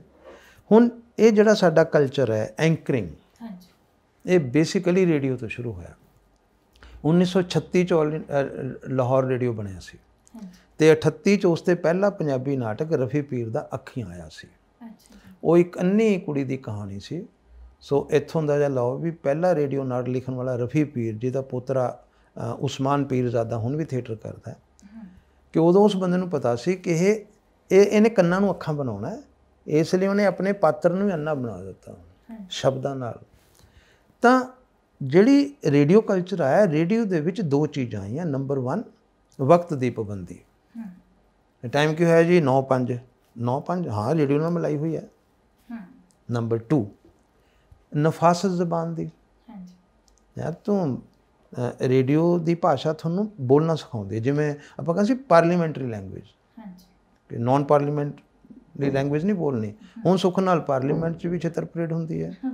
ਸੋ ਜੋ ਰੇਡੀਓ ਨੇ ਸਾਨੂੰ ਸਿਖਾਇਆ, ਇੱਕ ਵਕਤ ਦੀ ਪਾਬੰਦੀ, ਇੱਕ ਜ਼ਬਾਨ ਦੀ ਨਫਾਸਤ। ਤੁਹਾਡੇ ਵਰਗੀਆਂ ਕੁੜੀਆਂ ਜਦੋਂ ਰੇਡੀਓ 'ਤੇ ਐਂਕਰ ਹੁੰਦੀਆਂ ਸੀ, ਉੱਥੇ ਸ਼ਕਲ ਨਹੀਂ ਸੀ ਦਿਖਦੀ, ਉਹਨਾਂ ਦੇ ਨਾਂ ਬਖਸ਼ੀਸ਼ ਰੱਖ ਦਿੱਤੇ ਜਾਂਦੇ ਸੀ, ਅਤੇ ਇੰਨੇ ਫੈਨ ਹੁੰਦੇ ਸੀ ਬੰਦੇ ਵੀ ਉਹ ਉਵੇਂ ਉਹਨਾਂ ਨੂੰ ਮਿਲਣਾ ਚਾਹੁੰਦੇ ਸੀ ਜਿਵੇਂ ਅੱਜ ਦੀਪਿਕਾ ਪਾਦੂਕੋਣ ਨੂੰ ਮਿਲਣਾ ਚਾਹੁੰਦਾ। ਲੇਕਿਨ ਜਿਉਂ-ਜਿਉਂ ਸਾਡਾ ਕਲਚਰ ਵਧਿਆ, ਅਸੀਂ ਪੋਸਟ ਮਾਡਰਨਿਜ਼ਮ 'ਚ ਆ ਗਏ, ਅਤੇ ਅਸੀਂ ਇੱਕ ਸਲੈਂਗ ਸ਼ਬਦ ਆ ਗਿਆ। ਹੁਣ ਸਾਡੀ ਪੰਜਾਬੀ 'ਚ ਵੀ ਸਲੈਂਗ ਹੈ, ਪਰ ਅਸੀਂ ਧੀਆਂ ਭੈਣਾਂ ਦੀ ਹਾਜ਼ਰੀ ਸਲੈਂਗ ਨਹੀਂ ਬੋਲਦੇ, ਅਤੇ ਮੇਰੇ ਖਿਆਲ ਬਹੁਤਿਆਂ ਨੂੰ ਪਤਾ ਨਹੀਂ ਹੁੰਦਾ ਸਲੈਂਗ ਹੁੰਦੀ ਕੀ ਹੈ। ਹੁਣ ਤੁਸੀਂ ਉਹਨਾਂ ਦੀ ਅਪਭਾਸ਼ਾ, ਇੱਕ ਅਪਭਾਸ਼ਾ ਹੁੰਦੀ ਹੈ, ਇੱਕ ਉਪਭਾਸ਼ਾ ਹੁੰਦੀ ਹੈ, ਇੱਕ ਭਾਸ਼ਾ ਹੁੰਦੀ ਹੈ। ਰੇਡੀਓ TV ਮੰਚਾਂ 'ਤੇ ਭਾਸ਼ਾ ਬੋਲੀ ਜਾਂਦੀ ਹੈ, ਗੁਫ਼ਤਗੂ 'ਚ ਉਪਭਾਸ਼ਾ ਬੋਲੀ ਜਾਂਦੀ ਹੈ। ਜਦ ਕੁੜੀਆਂ ਇਕੱਠੀਆਂ ਬਹਿੰਦੀਆਂ, ਮੁੰਡੇ ਇਕੱਠੇ ਬਹਿੰਦੇ ਨੇ, ਆਪਣੀ ਮਹਿਫਲ 'ਚ ਹੁੰਦੇ ਨੇ, ਫਿਰ ਉਹ ਅਪਭਾਸ਼ਾ ਵੀ ਬੋਲਦੇ ਨੇ। ਠੀਕ ਹੈ।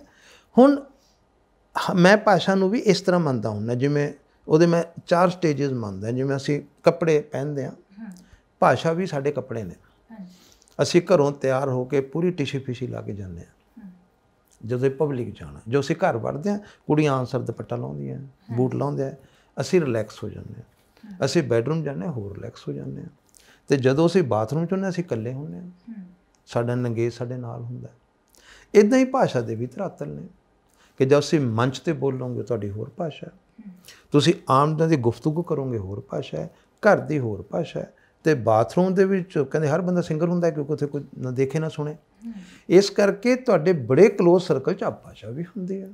ਮਾਵਾਂ ਵੀ ਗਾਲਾਂ ਕੱਢਦੇ ਬੱਚੇ ਨੂੰ, ਮਰ ਜਾਣਿਆ, ਕੁੱਤਿਆ, ਹਰਾਮਜ਼ਾਦਿਆ। ਹੁਣ ਹਰਾਮਜ਼ਾਦੇ ਦਾ ਕਿੱਡਾ ਭੈੜਾ ਮੀਨਿੰਗ ਹੈ, ਪਰ ਮਾਂ ਹੀ ਕਹਿੰਦੀ ਹੈ। ਇਸ ਲਈ ਜੇ ਹੁਣ ਗੜਬੜ ਕੀ ਹੋਈ ਹੈ ਕਿ ਅਸੀਂ ਅਪਭਾਸ਼ਾ ਬੋਲਣ ਨੂੰ ਆਪਣੇ ਆਪ ਵਿੱਚ ਇੱਕ ਫੈਸ਼ਨ ਸਮਝ ਲਿਆ, ਕਿਉਂਕਿ ਅੰਗਰੇਜ਼ ਅਪਭਾਸ਼ਾ ਬੋਲਦੇ ਫਕਿਨ ਫਕਿਨ ਫਕਿਨ ਕਰਦੇ ਫਿਰਦੇ ਨੇ। ਮੈਨੂੰ ਕਹਿੰਦਾ ਸੀ ਸੋਚੋ ਪੰਜਾਬੀ 'ਚ ਤੁਸੀਂ ਬੋਲ ਸਕਦੇ ਹੋ? ਕਈਆਂ ਨੂੰ ਤਾਂ ਪਤਾ ਹੀ ਨਹੀਂ ਹੁੰਦਾ। ਉਹ ਸ਼ਿਟ, ਉਹ ਸ਼ਿਟ। ਮੈਂ ਕਿਹਾ ਯਾਰ ਪੰਜਾਬੀ 'ਚ ਕਹਿ ਕੇ ਦੇਖ ਤੂੰ। ਇੱਕ ਵਾਰ ਤਾਂ ਸੌਰੀ ਟੂ ਸੇ, ਤੂੰ ਕੁੜੀ ਕੋਲ ਬੈਠੀ ਆ, ਇੱਕ ਮੀਟਿੰਗ ਚੱਲ ਰਹੀ ਸੀ, ਇੱਕ ਬੀਬੀ ਨੇ ਕਿਸੇ ਨੂੰ ਕਹਿਤਾ ਸ਼ਿਟ ਔਨ ਯੋਰ ਮਾਊਥ। ਹੁਣ ਇਹਦਾ ਮਤਲਬ ਪਤਾ ਨਹੀਂ ਸੀ, ਉਹਨੂੰ ਤਾਂ ਸ਼ਿਟ ਗਾਲ ਹੁੰਦੀ ਹੈ, ਉਹਨੂੰ ਕੀ ਪਤਾ ਸ਼ਿਟ ਕੀ ਹੁੰਦੀ ਹੈ। ਉਹ ਨੱਕ 'ਤੇ ਹੱਥ ਰੱਖਣਾ ਪੈਂਦਾ। ਸੋ ਜਿਹੜੀ ਭਾਸ਼ਾ ਤੁਸੀਂ ਇੱਕ ਦੂਜੇ ਦੀ ਸੁਣ ਕੇ, ਸਲੈਂਗ ਸੁਣ ਕੇ ਕਹਿੰਦੇ ਹੋ ਵੀ ਸਲੈਂਗ ਬੋਲਣਾ ਬੜਾ ਚੰਗਾ ਹੈ, ਗਾਲਾਂ ਗੂਲਾਂ ਕੱਢਣੀਆਂ ਸਾਡੇ ਅੰਦਰਲਾ ਗੁਬਾਰ ਹੈ, ਪਰ ਉਹ ਲੁਕ ਛਿਪ ਕੇ ਕੱਢੀਆਂ ਜਾਂਦੀਆਂ, ਕਿਸੇ ਬਹੁਤ ਆਪਣੇ ਨੂੰ ਕੱਢੀ ਜਾਂਦੀ ਹੈ। ਸੋ ਰੇਡੀਓ ਜਾਂ ਟੈਲੀਵਿਜ਼ਨ ਇੱਕ ਪਬਲਿਕ ਮਾਧਿਅਮ ਨੇ। ਇੱਥੇ ਕਿਸੇ ਤੁਸੀਂ ਸੁਣਿਆ ਵੀ ਹੋਟਲ 'ਚ ਖਾਣਾ ਖਾਣ ਜਾਓ, ਵਿੱਚ ਮੱਖੀ ਨਿਕਲ ਆਵੇ? ਤੁਸੀਂ ਵੱਡੇ ਕਿਸੇ ਰੈਸਟੋਰੈਂਟ ਜਾਓ, ਮਾੜੀ ਜਿਹੀ ਮੱਖੀ ਆ ਜੇ, ਰੈਸਟੋਰੈਂਟ ਨੂੰ ਤਾਲੇ ਲੱਗ ਜਾਂਦੇ ਆ। ਅਤੇ ਸਾਡੇ ਬੋਲਦੇ ਭਾਈ ਵਿੱਚ ਮੱਖੀਆਂ ਕਾਹਤੋਂ ਆਉਂਦੀਆਂ? ਅਸੀਂ ਸੋਹਣੀ ਭਾਸ਼ਾ ਬੋਲੀ, ਅਸੀਂ ਇੱਕ ਮੰਚ 'ਤੇ ਬੈਠੇ ਹਾਂ, ਦੁਨੀਆ ਤੁਹਾਨੂੰ ਸੁਣ ਰਹੀ ਹੈ। ਜੇ ਅਸੀਂ ਤਿਆਰ ਹੋ ਕੇ ਬੈਠੇ ਹਾਂ ਤਾਂ ਫਿਰ ਸਾਡੀ ਭਾਸ਼ਾ ਵੀ ਤਿਆਰ ਹੋ ਕੇ ਆਵੇ।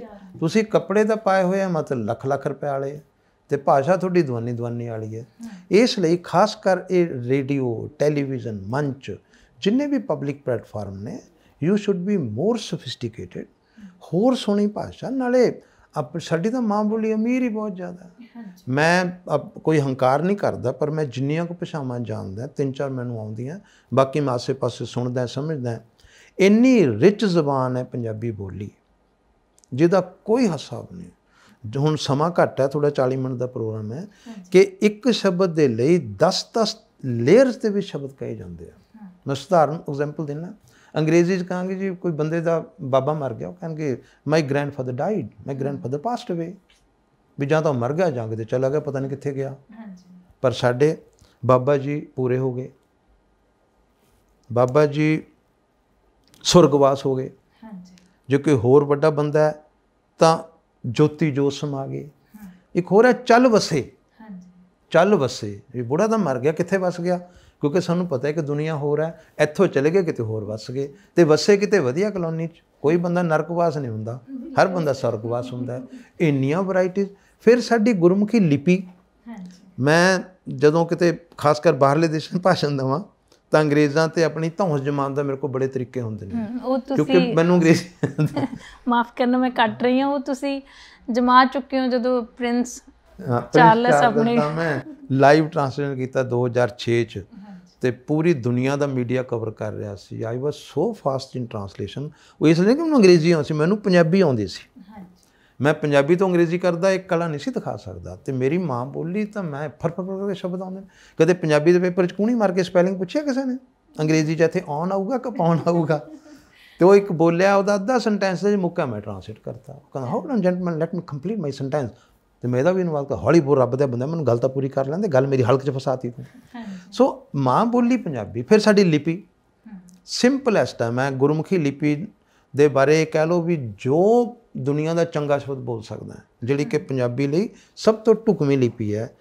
ਇਹ ਗੱਲ ਵੱਖਰੀ ਹੈ ਕਿ 8 ਕਰੋੜ ਬੰਦੇ ਸ਼ਾਹਮੁਖੀ ਵਿੱਚ ਲਿਖਦੇ ਆ, ਉਹਨੂੰ ਇਸ਼ੂ ਨਹੀਂ ਡਿਸਕਸ ਕਰਨ ਦਾ। ਸਾਡੇ ਅੰਗਰੇਜ਼ੀ ਆਪਾਂ ਸਿੱਖੀ, ਅੰਗਰੇਜ਼ਾਂ ਦੀ ਭਾਸ਼ਾ, ਉਹਨਾਂ ਨੇ ਸਾਨੂੰ ਗੁਲਾਮਾਂ ਨੂੰ ਵੀ ਸਿਖਾਈ। ਉਸ ਭਾਸ਼ਾ ਦੀ ਲਿਪੀ ਰੋਮਨ 4 ਲਾਈਨਾਂ ਵਾਲੀ ਕਾਪੀ 'ਚ ਲਿਖੀ, ਕੋਈ ਅੱਖਰ 2 'ਚ, ਕੋਈ 3 'ਚ, ਕੋਈ 4 'ਚ, ਕਿਉਂਕਿ ਅੰਗਰੇਜ਼ਾਂ ਲਈ ਕੋਈ ਵੱਡਾ ਕੋਈ ਛੋਟਾ, ਕੋਈ ਵੱਡਾ ਕੋਈ ਛੋਟਾ। ਪਰ ਸਾਡੇ ਗੁਰਸਿੱਖਾਂ ਦੇ ਕੋਈ ਨਾ ਦਿਸੇ ਬਾਹਰ ਆ ਜੀਓ, ਮਾਨਸ ਕੀ ਜਾਤ ਸਭ ਇੱਕ ਪਹਿਚਾਨ ਹੋ। ਸਾਡੇ 2 ਲਾਈਨਾਂ ਵਾਲੀ ਕਾਪੀ ਦੇ ਵਿੱਚ ਅਸੀਂ ਆਪਣੀ ਗੁਰਮੁਖੀ ਸਿੱਖੀ, ਨਾ ਕੋਈ ਅੱਖਰ ਵੱਡਾ ਨਾ ਕੋਈ ਛੋਟਾ। ਮੇਰੀ ਕਵਿਤਾ ਮੇਰੀ ਮਾਂ ਬੋਲੀ ਦੇ ਅੱਖਰ ਵਿੱਚ ਬਹੁਤ ਸਾਰੀਆਂ ਡਿਟੇਲਸ ਨੇ, ਸਾਡੇ ਅੱਖਰ ਬਰਾਬਰ ਨੇ। ਦੂਜੀ ਗੱਲ, ਸਾਡੀ ਵਿਆਕਰਨ ਦੇ ਵਿੱਚ ਕਲਚਰ ਹੈ। ਇੱਕ ਸਿੰਪਲ ਐਗਜ਼ਾਮਪਲ ਦਿੰਦਾ, ਸਾਡੇ ਸੱਸਾ ਅਗੇਤਰ ਅਫਿਕਸ ਤੇ ਕੱਕਾ, ਇਹ ਅਫਿਕਸ ਅਗੇਤਰ ਲੱਗਦੇ ਆ। ਸੱਸਾ ਪੋਜ਼ੀਟਿਵ ਲਈ, ਕੱਕਾ ਨੈਗੇਟਿਵ ਲਈ। ਪੁੱਤਰ ਸਪੁੱਤਰ, ਪੁੱਤਰ ਕਪੁੱਤਰ, ਪੁੱਤਰੀ ਸਪੁੱਤਰੀ, ਪੁੱਤਰੀ ਕੇ ਕ ਲੱਗਦਾ ਹੀ ਨਹੀਂ। ਸਾਡੀ ਤਾਂ ਲਿਪੀ, ਸਾਡੀ ਵਿਆਕਰਨ ਨੂੰ ਇਹ ਸਮਝਦੇ ਆ ਕਿ ਪੁੱਤਰੀਆਂ ਸਪੁੱਤਰੀਆਂ ਹੁੰਦੀਆਂ, ਕਿ ਪੁੱਤਰੀਆਂ ਹੋ ਹੀ ਨਹੀਂ ਸਕਦੀਆਂ। ਉਹ ਪੁੱਤ ਨੇ, ਪੁੱਤ ਜਿਵੇਂ ਵੰਡੋਆਂ ਜ਼ਮੀਨਾਂ ਧੀਆਂ ਦੁੱਖ ਵਡਾਉਂਦੀਆਂ ਨੇ।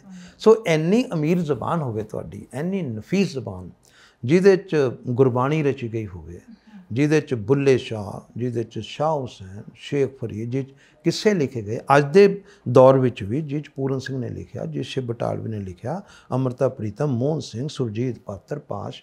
ਉਹ ਜ਼ਬਾਨ ਤੁਸੀਂ TV 'ਤੇ ਬੈਠ ਕੇ ਉਹਦੇ 'ਚ ਬਕੜਵਾ ਕਰੋ, ਫਿਰ ਭਾਈ ਘਰ ਬੈਠ ਕੇ ਕਰੋ।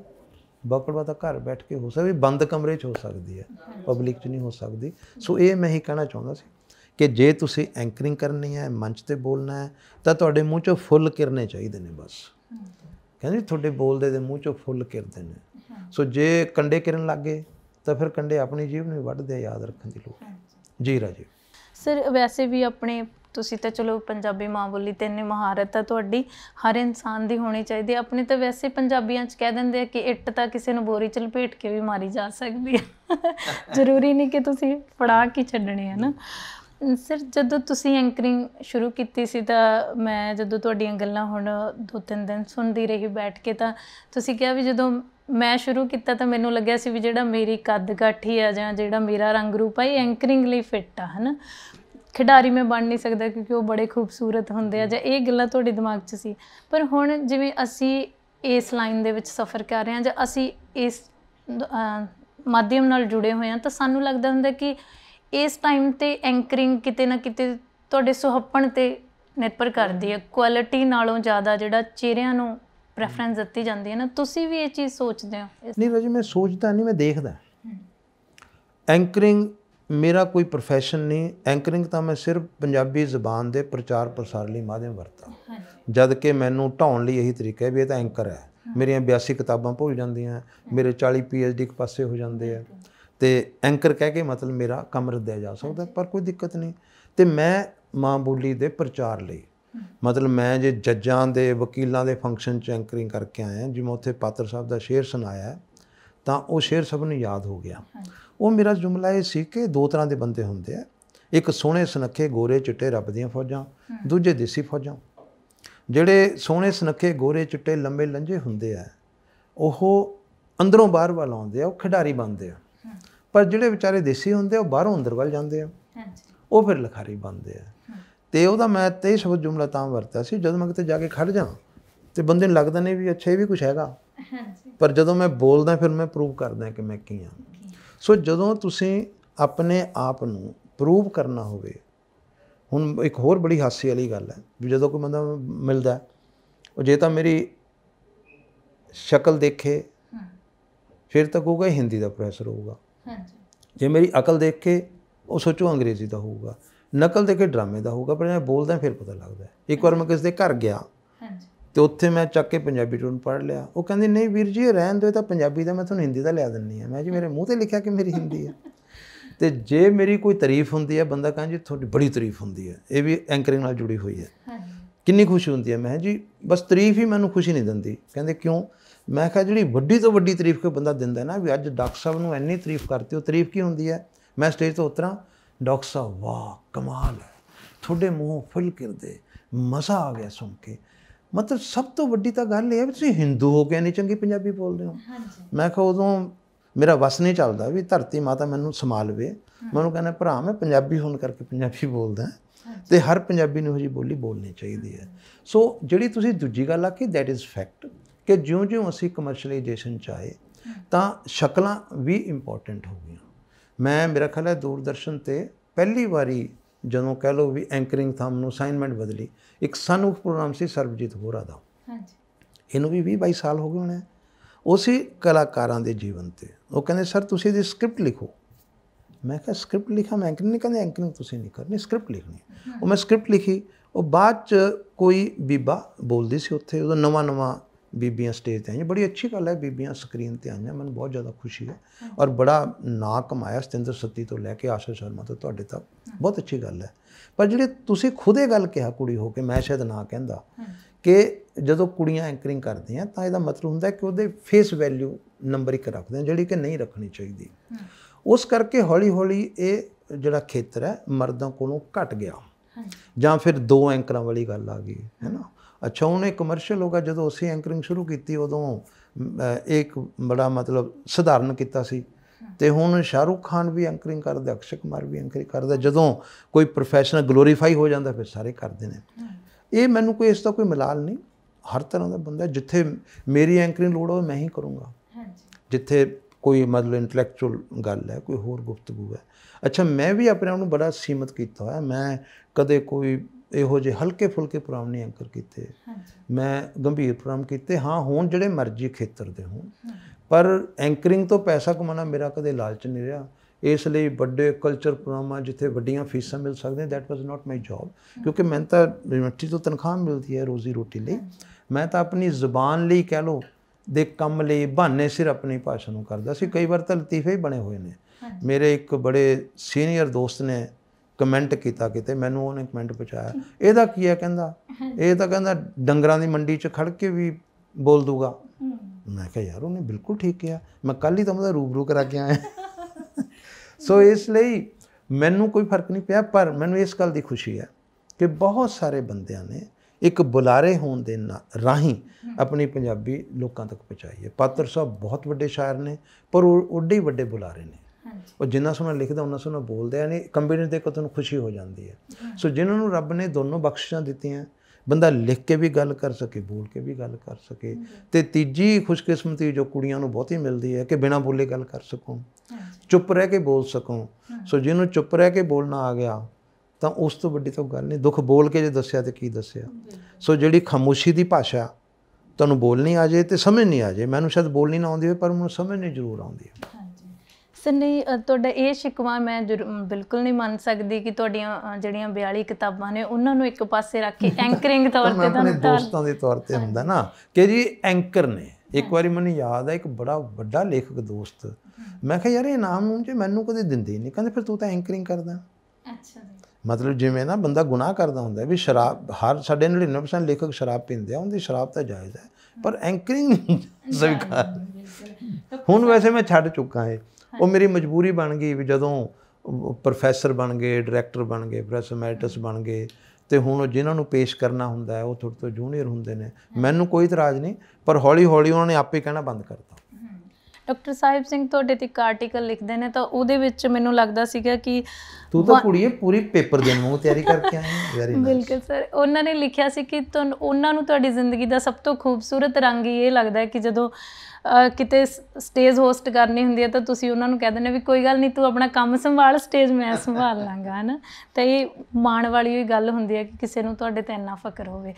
ਸਰ ਇੱਕ ਫੇਸਬੁੱਕ ਤੇ ਪੇਜ ਆ ਜਿਹੜਾ ਕਿ ਆਥੋਰਾਈਜ਼ਡ ਪੇਜ ਹੈ ਪੰਜਾਬ ਸਪੈਕਟਰਮ, ਉਹਨਾਂ ਦੇ ਉੱਪਰ ਇੱਕ ਸ਼ਖਸ ਆਰਟੀਕਲ ਲਿਖਦੇ ਨੇ ਤੁਹਾਡੇ ਤੇ, ਕਿਉਂਕਿ ਮੈਂ ਇਹ ਗੱਲ ਕਰਨੀ ਤਾਂ ਜ਼ਰੂਰੀ ਸਮਝਦੀ ਹਾਂ। ਪਹਿਲਾਂ ਮੈਂ ਨਿੱਕੀ ਜਿਹੀ ਗੱਲ ਕਰ ਲਾਂ, ਮੈਂ ਬੇਟਾ ਸਾਈਬਰ ਇਲਿਟਰੇਟ ਹਾਂ। ਹਾਂਜੀ। ਮੈਂ ਫੇਸਬੁੱਕ, ਇੰਸਟਾਗ੍ਰਾਮ, ਸਨੈਪਚੈਟ, ਜਿੰਨੀਆਂ ਵੀ ਹੈਗੀਆਂ ਬਲੌਗਿੰਗ ਵਗੈਰਾ ਕਿਤੇ ਨਹੀਂ ਹਾਂ ਮੈਂ ਆਪਣੇ ਕੰਮ ਜੋਗਾ ਜਿਹੜਾ ਵਰਤਦਾ। ਇੱਕ ਤਾਂ ਮੈਂ WhatsApp ਵਰਤਦਾ, ਨਾ ਮੈਂ ਡਾਕਖਾਨਾ ਰੱਖਿਆ ਹੋਇਆ ਕਿ ਅੱਗੇ ਚਿੱਠੀ ਪਾਉਣ ਟਾਈਮ ਲਾ ਸੀ ਛੇਤੀ ਹੈ। ਇੱਕ ਮੈਂ YouTube ਦੇਖਦਾ, ਉਹਦਾ ਨਾਮ ਅਖਬਾਰ ਰੱਖਿਆ ਹੋਇਆ। ਅਖਬਾਰ 'ਚ ਭੁਜੰਗੀ ਦਾਦ ਦੀ ਵੀ ਖਬਰ ਛਪਦੀ ਹੈ, ਮਰਿਆਂ ਦੀ ਵੀ ਖਬਰ ਛਪਦੀ ਹੈ। ਇਸ ਲਈ ਮੈਨੂੰ ਬਹੁਤਾ ਨਹੀਂ ਪਤਾ, ਜੋ ਦੱਸੋਗੇ ਉਹ ਮੇਰੇ ਲਈ ਪਹਿਲੀ ਵਾਰ ਹੋਊਗਾ ਜੋ ਮੈਂ ਸੁਣ ਰਿਹਾ। ਬਿਲਕੁਲ ਸਰ ਜੀ।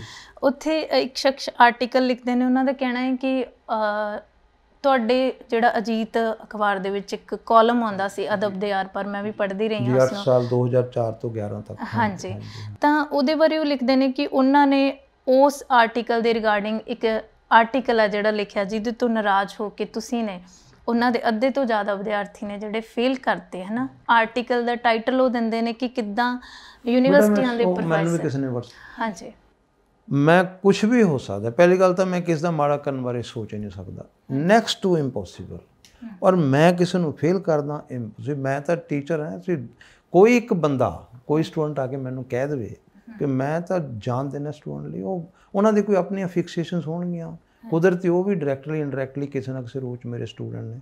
ਉਹਨਾਂ ਨੇ ਉਹ 'ਚ ਇਹ ਵੀ ਲਿਖਿਆ ਸੀ ਕਿ ਮੈਂ ਉਹਨਾਂ ਦਾ ਵਿਦਿਆਰਥੀ ਨਹੀਂ ਰਿਹਾ, ਪਰ ਜਿਸ ਸਾਲ ਮੈਂ ਲੈਕਚਰ ਲੱਗਿਆ ਦਸੰਬਰ 'ਚ, ਤਾਂ ਪਹਿਲੇ 6 ਮਹੀਨੇ ਜਿਹੜੀ ਮੈਂ ਕਲਾਸ ਪੜ੍ਹਾਈ ਉਹ 'ਚ ਮੇਰਾ ਛੋਟਾ ਭਰਾ ਵੀ ਸੀ, ਉਹ ਵੀ ਸੀ। ਨਾਲੇ ਹਰ ਇੱਕ ਦੀ ਦੇਖੋ, ਮੈਨੂੰ ਕੋਈ ਤਕਲੀਫ, ਹਰ ਬੰਦੇ ਦਾ ਆਪਣਾ ਹੱਕ ਹੈ ਕਹਿਣ ਦਾ, ਜੋ ਮਰਜ਼ੀ ਕਿਸੇ ਮੇਰੇ ਬਾਰੇ ਉਹ ਕੀ ਇਸ ਤੋਂ ਵੀ ਵੱਧ ਮਾੜਾ ਕਹਿ ਦੇ, ਮੈਂ ਤਾਂ ਉਹ ਵੀ ਸਵੀਕਾਰ ਕਰ ਲੈਂਦਾ, ਮੈਨੂੰ ਕੋਈ ਦਿੱਕਤ ਨਹੀਂ ਇਹਦੇ 'ਚ। ਪਰ ਮੈਂ ਕਿਸੇ ਨੂੰ ਫੇਲ ਕਰਤਾ ਹੋਵੇ, ਨੈਕਸਟ ਟੂ ਇੰਪੋਸੀਬਲ। ਇਸ ਗੱਲ ਲਈ ਕਿ ਮੇਰੇ ਤਾਂ ਕੋਈ ਬੰਦਾ ਛੁਰੀ ਕੱਢ ਕੇ ਮਾਰੇ, ਮੈਂ ਤਾਂ ਵੀ ਕਹੂੰਗਾ ਬਹਿ ਚਾਹ ਪੀ ਕੇ ਜਾਈਂ। ਕੋਈ ਬੰਦਾ ਮੈਨੂੰ ਮਾਰਨ ਆਵੇ, ਮੈਂ ਕਹੂੰਗਾ ਯਾਰ ਪਹਿਲਾਂ ਚਾਹ ਚੂ ਪੀ ਲੈ, ਫਿਰ ਆਰਾਮ ਨਾਲ ਮਾਰੀ। ਸੋ ਉਹਨਾਂ ਦੀ ਆਪਣੀ ਫਿਕਸੇਸ਼ਨ ਹੋਵੇਗੀ, ਹਰ ਇੱਕ ਦੀ ਆਪਣੀ ਆਪਣੀ ਸੋਚ ਹੁੰਦੀ ਹੈ। ਪਰ ਇਹ 0% ਵੀ ਕੋਈ ਫੈਕਟ ਨਹੀਂ ਹੈ, 0% ਵੀ ਫੈਕਟ। ਸਰ ਜਿਵੇਂ ਬਹੁਤ ਲੇਖਕ ਦੀ ਕਾਸ ਹੁੰਦੀ ਹੈ ਕਿ ਉਹਨੂੰ ਪੜ੍ਹਨ ਵਾਲੇ ਚੰਗੇ ਪਾਠਕ ਹੋਣ ਅਤੇ ਇੱਕ ਚੰਗਾ ਰਿਵਿਊ ਆਵੇ, ਹੈ ਨਾ। ਇਸ ਤਰੀਕੇ ਨਾਲ ਮੈਨੂੰ ਲੱਗਦਾ ਕਿ ਪਾਠਕਾਂ ਨੂੰ ਵੀ ਲੇਖਕਾਂ ਤੋਂ ਬਹੁਤ ਸਾਰੀਆਂ ਆਸਾਂ ਹੁੰਦੀਆਂ ਨੇ। ਜਾਂ ਜਿਵੇਂ ਹੁਣ ਇਸ ਟਾਈਮ 'ਤੇ ਜਿਹੜਾ ਕਰੰਟ ਇਸ਼ੂ ਚੱਲ ਰਿਹਾ ਕਿ ਯੂਨੀਵਰਸਿਟੀ ਦਾ ਇੱਕ ਮੁੱਦਾ ਚੱਲ ਰਿਹਾ ਕਿ ਕਿੱਦਾਂ ਯੂਨੀਵਰਸਿਟੀ ਬੰਦ ਹੋਣ ਦੇ ਕਿਨਾਰੇ ਆ ਗਈ, ਹੈ ਨਾ।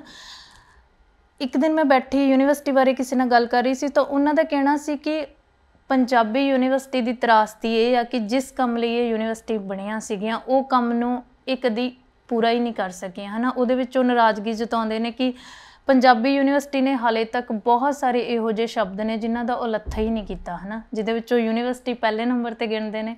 ਯੁਗ ਜਿਹੜਾ ਭਲਾਈ ਡਿਪਾਰਟਮੈਂਟ ਆ, ਉਹਦੇ ਤੁਸੀਂ ਵੀ ਹੈੱਡ ਰਹਿ ਚੁੱਕੇ ਹੋ, ਤਾਂ ਉਹਨੂੰ ਵੀ ਉਹ ਕਹਿੰਦੇ ਵੀ ਸਤੀਸ਼ ਵਰਮਾ ਜਦੋਂ ਆਉਣਗੇ ਤਾਂ ਉਹਨਾਂ ਨੂੰ ਪੁੱਛਿਓ ਵੀ ਯੁਵਕ ਭਲਾਈ ਵਿਭਾਗ, ਹੈ ਨਾ। ਯੁਵਕ ਭਲਾਈ ਵਿਭਾਗ ਇਹਦਾ ਕੀ ਹੋਣਾ ਚਾਹੀਦਾ ਹੈ? ਯੁਵਾ, ਯੁਵਤੀ, ਯੁਵਕ, ਹੈ ਨਾ। ਇਸ ਤਰ੍ਹਾਂ ਰਾਜੇ ਦੇਖੋ, ਦੋ ਗੱਲਾਂ ਨੇ। ਪਹਿਲੀ ਗੱਲ ਤਾਂ ਬਿਲਕੁਲ ਮੰਨਣ ਲਈ ਤਿਆਰ ਨਹੀਂ, ਯੂਨੀਵਰਸਿਟੀ ਜਿਸ ਕੰਮ ਲਈ ਬਣੀ ਉਹ ਕੰਮ ਨਹੀਂ ਕੀਤਾ। ਅੱਜ ਦੁਨੀਆ 'ਚ ਪੰਜਾਬੀ ਯੂਨੀਵਰਸਿਟੀ ਪੰਜਾਬੀ ਦਾ ਹੱਬ ਹੈ। ਦੂਸਰਾ ਜਿਹੜੇ ਸ਼ਬਦ ਨੇ ਨਾ, ਹੁਣ ਜਿਸ ਬੰਦੇ ਨੇ ਪੁੱਛਿਆ, ਮੈਨੂੰ ਪੁੱਛਾਂ ਵੀ ਭਾਈ ਮੋਬਾਈਲ ਦੀ ਪੰਜਾਬੀ ਕਰ, ਕਾਰ ਦੀ ਪੰਜਾਬੀ ਕਰ, ਉਹਨੂੰ ਕਹਿ ਚੁਪਈਆ ਵਾਹਨ, ਫਿਰ ਵਾਹਨ ਹਿੰਦੀ ਦਾ ਆ ਜਾਊਗਾ। ਭਾਸ਼ਾਵਾਂ ਬੜਾ ਸਿੰਪਲ ਹੈ ਰਾਜੇ। ਇਹ ਵਗਦਾ ਪਾਣੀ ਹੈ, ਵਗਦਾ ਪਾਣੀ ਸਾਫ਼ ਹੁੰਦਾ ਹੈ, ਉਹ 'ਚ ਕੂੜਾ ਕਰਕਟ ਨਹੀਂ ਪਾਉਂਦੇ। ਭਾਸ਼ਾਵਾਂ 'ਚ ਨਵੇਂ ਸ਼ਬਦ ਆਈ ਜਾਂਦੇ ਆ, ਪੁਰਾਣੇ ਲੋਪ ਹੋਈ ਜਾਂਦੇ ਆ। ਮਤਲਬ ਇੱਕ ਖੂਹ ਖਤਮ ਹੋਇਆ, ਖੂਹ ਨਾਲ ਜੁੜੇ ਸ਼ਬਦ ਖਤਮ ਹੋ ਗਏ। ਗੱਡਾ ਖਤਮ ਹੋਇਆ, ਗੱਡੇ ਨਾਲ ਸ਼ਬਦ ਖਤਮ ਹੋ ਗਏ। ਦੂਸਰੇ ਪਾਸੇ ਨਵੇਂ ਆ ਗਏ। ਹੁਣ ਸਭ ਦੀ ਈਮੇਲ ਹੈ, ਸਾਰੇ ਫੇਸਬੁੱਕ 'ਤੇ ਨੇ, ਸਾਰੇ WhatsApp 'ਤੇ ਨੇ, ਸਾਰੇ ਮੋਬਾਈਲ ਯੂਜ਼ ਕਰਦੇ ਆ, ਸਾਰੇ 3 GB 6 GB ਦਾ ਡਾਟਾ ਪਵਾਉਂਦੇ। ਇਹ 'ਚ ਦੱਸੋ ਕਿਹੜਾ ਪੰਜਾਬੀ ਦਾ ਸ਼ਬਦ ਹੈ? ਸੋ ਜਿਸ ਵੀ ਦੋਸਤ ਨੇ ਪੁੱਛਣ ਲਿਖਿਆ, ਇਸ ਬਾਰੇ ਮੈਂ ਕਹੂੰਗਾ ਕਿ ਦੁਨੀਆ 'ਚ ਤੁਸੀਂ ਤਾਂ ਜਿਹੜੇ ਸ਼ਬਦ ਜਾਣਦੇ ਹੋ ਉਹਦੀ ਗੱਲ ਕਰ ਰਹੇ ਹੋ ਨਾ। ਇੰਨੇ ਸ਼ਬਦ ਨੇ ਜਿਹਦਾ ਕੋਈ ਪਤਾ ਨਹੀਂ ਸ਼ਬਦ ਕਿੱਥੋਂ ਕਿੱਥੋਂ ਤੁਰ ਕੇ ਆਇਆ। ਸ਼ਬਦ ਤਾਂ ਪੰਛੀ ਹੁੰਦੇ ਆ ਵਿਚਾਰੇ, ਹੱਦਾਂ ਸਰਹੱਦਾਂ ਬੰਦਿਆਂ ਲਈ ਬਣੀਆਂ। ਇਸ ਲਈ ਸ਼ਬਦਾਂ ਦਾ ਆਉਣਾ, ਸ਼ਬਦ ਅਪਣਾਉਣਾ ਬੜਾ ਸਿੰਪਲ ਹੈ। ਮੇਰੇ ਪਾਕਿਸਤਾਨ ਵੀਰ ਵੀ ਕਹਿੰਦੇ ਹੁੰਦੇ ਜੀ ਤੁਹਾਡੀ ਪੰਜਾਬੀ ਸਾਨੂੰ ਸਮਝ ਨਹੀਂ ਆਉਂਦੀ, ਅਸੀਂ ਹਿੰਦੀ ਸੰਸਕ੍ਰਿਤਾਈਜ਼ ਕਰਤੀ। ਮੈਂ ਕਿਹਾ ਤੁਸੀਂ ਪਰਸ਼ੀਅਨ ਅਰਬਨਾਈਜ਼, ਅਰਬੀ ਤੁਸੀਂ ਪਰਸ਼ਨਾਈਜ਼ ਕਰਤੀ। ਉਹਦੀਆਂ ਖਬਰਾਂ ਸੁਣੋ, ਸਾਨੂੰ ਸਮਝ ਨਹੀਂ ਆਉਂਦੀਆਂ। ਜਦੋਂ ਇੱਧਰ ਆਉਂਦੇ ਨੇ ਸਾਡੀ ਭਾਸ਼ਾ ਬਦਲ ਜਾਂਦੀ ਹੈ। ਇਹ ਪੰਜਾਬੀ ਜ਼ਬਾਨ, ਅਦਬ ਅਤੇ ਸਖਾਫਤ ਦੇ ਸਫੀਰ ਨੇ। ਇੱਧਰ ਅਸੀਂ ਕਹਿੰਦੇ ਹਾਂ ਭਾਸ਼ਾ, ਸਾਹਿਤ ਅਤੇ ਸੱਭਿਆਚਾਰ ਦੇ। ਸੋ ਇਸ ਲਈ ਇਹ ਕੋਈ ਮੈਂ ਇਹਨੂੰ ਨਹੀਂ ਮੰਨਦਾ। ਬੜੇ ਸ਼ਬਦਾਂ ਦਾ ਹੁਣ ट्रेन है रेल हुण प्लेटफार्म की तुसीं अनुवाद करो आवागमन का चबूतरा। सो कुछ भाषा कोई शब्द आप आउंदे ने, कुछ अपने रिश्तेदार लैके आउंदे ने। हुण समा घट है पर मैं दस्सण लग्या 500 साल फारसी साडी स्टेट की भाषा रही है। फारसी उवें जनजीवन च पॉपूलर सी जिवें हुण अंग्रेजी है। अनपढ़ बंदे भी सुते सिद्ध फारसी भाषा की व्याकरण मुताबिक सेंटेंस बनाउंदे सी। अंग्रेज़ आए अंग्रेजी मुताबिक बनाउण लग गए। हुण किसी बंदे नूं नहीं पता होना कि असीं फारसी के शब्दों ते फारसी की व्याकरण समेत नाल पंजाबी की व्याकरण ला दिंदे हां। हुण शब्द है हालत, उहदा प्लूरल है हालात। हुण पंजाबी शब्द असीं हालत वरत्या, जां तां इहनूं हालतां करो जां हालात करो, असीं हालातां लिख दिंदे हां। जज्बा शब्द है, उहदा प्लूरल है जज्बात। तो साडा असीं जज्बा शब्द चक्किया जां जज्बियां जां जज्बात। वो कहंदा तू मेरे जज्बातां नाल ना खेड। मैं कहना पहले ठीक बोल, जज्बातां नाल फिर खेडांगे। अंग्रेज़ आए, अंग्रेज़ का शब्द सी नंबर। उन्होंने पिंडां दे विच बंदियां नूं ड्यूटी लाई, जिम्मेवारी लाई। खेत मैं बहुता पिंडां च रहा नहीं, उहदे नंबर रखने, रिकॉर्ड रखना। हुण फारसी शब्द सी बरदार, झंडा बरदार, आलम बरदार, जिहदा बन गया लंबरदार, तो फिर बन गया नंबरदार, नंबर बरदार नंबरदार। सो भाषावां दा कोई विरोध नहीं, बंदियां दा विरोध है। दूजी गल अनपढ़ भी चंगे, पढ़े लिखे भी चंगे, पर अधपढ़ां दा आपां कुछ नहीं कर सकते। मैं देखियां किहो जिहियां भी खड़ के जी आह देखो तो अंग्रेज़ी लिखी हुई है। हुण मैं बंगाल जाना है, बंगाली अपनी ज़बान नूं बहुत प्यार करते हैं, तमिल बहुत प्यार करते हैं, जर्मन बहुत प्यार करते हैं, फ्रेंच बहुत प्यार करते हैं। हुण मैं जर्मन गया, मैनूं जर्मन भाषा तो बिना कोई किताब ही ना लभी। फ्रांस जाओ तो फ्रेंच तो बिना लभदी। मैं बंगाल जाके आया कुछ दिन पहला, कलकत्ते सैमीनार सी, हर दुकान ते 99% किताबां बंगाली दियां सी। बड़ी अच्छी गल, अपनी ज़बान नूं प्यार करो। पर जिहड़ा बंदा बाहरों आऊगा वो थोड़ी तो पढ़ ही नहीं सकदा। मन रस्ते सिर्फ तुसी बंगाली च लिख दो, किवें जाणगे बंदे। दुनिया एक पासे ग्लोबल हो गई, दूसरे पासे असीं इन्ने अपने आप नूं रिजिड कर लिया। साडी भाषा लोकां तक पहुँचनी चाहिदी है, पर असीं बाहर जावांगे। हुण मैं मान लो तमिलनाडु जावां, सारे बोर्ड तमिल च लगे होंदे, मैं तां अन्ना बन गया। इसलिए भाषावां लई थोड़ी खुलदिली वाली अप्रोच। हाँ, माँ बोली इत्थे होवे, वो ना किते इधर हो जाए। पर दूजियां सारियां बोलियां दुनिया दी, हर बोली किसी की माँ बोली है। सब दा सत्कार करो। जिथे ते मैं नहीं कहता अंग्रेजी इंटरनेशनल है, पंजाबी भी इंटरनेशनल है। ये तो अंग्रेज़ों ने आके इहनूं वर्नैकुलर कहता है, ये अंतरराष्ट्रीय भाषा है, इसदा पद्धर अंतरराष्ट्रीय है। 150 मुल्क च बोली जाती है, बोलण वाले की गिनती नाल 13वां नंबर है। सो असीं सारियां भाषावां दे नाल साडा सहचार चाहीदा है। जे मान लो भाषावां दा आपसी संचार ना हुंदा, पंजाबी साहित्य पंजाबी च रहिंदा, फ्रेंच च रहिंदा, असीं सोफोक्लिस किवें पढ़ रहे हैं? क्योंकि अनुवादक होया। कालीदास लोग किवें पढ़ रहे हैं? अनुवाद होया। अनुवाद तां हो जे होर ज़बानां आउणगीਆਂ। इसलिए एक दूजे दीयां ज़बानां ये तां कह लो भी जिवें जल तरंग हुंदा ना, सारे साध ने। असीं जे एक तो दूजी भाषा है तां ही असीं पहुँचांगे ना, वरना असीं पहुँच नहीं सकते। फिर तां कबीलिਆਂ वांग अपने अपने खित्ते च रहांगे। इस करके भाषावां बारे खुली दिल की अप्रोच है। साडी पंजाबी माँ बोली च इन्ने शब्द ने, मैं हुण समा नहीं कि तुहानूं दस सकां कि इन्ने शब्द ने। जदों सैकेंड वर्ल्ड वार लगी, फर्स्ट वार लगी, पंजाबी बाहर गए तो उत्थों शब्द ले आए। हुण माही मेरा लाम नूं गया, लाम फ्रेंच शब्द है, मुड़िया लामा तो। बत्ता, बाई मैं बत्ता पीना है, पढ़िया लिखा बंदा कहूगा मैं कोल्ड ड्रिंक पीना है, फिर को मैं सोडा पीना है। बत्ता पुर्तगीज भाषा का शब्द है। तेरी बैठक ने पट्टिया कबूतर चीना, बैठक फ्रेंच भाषा का शब्द है।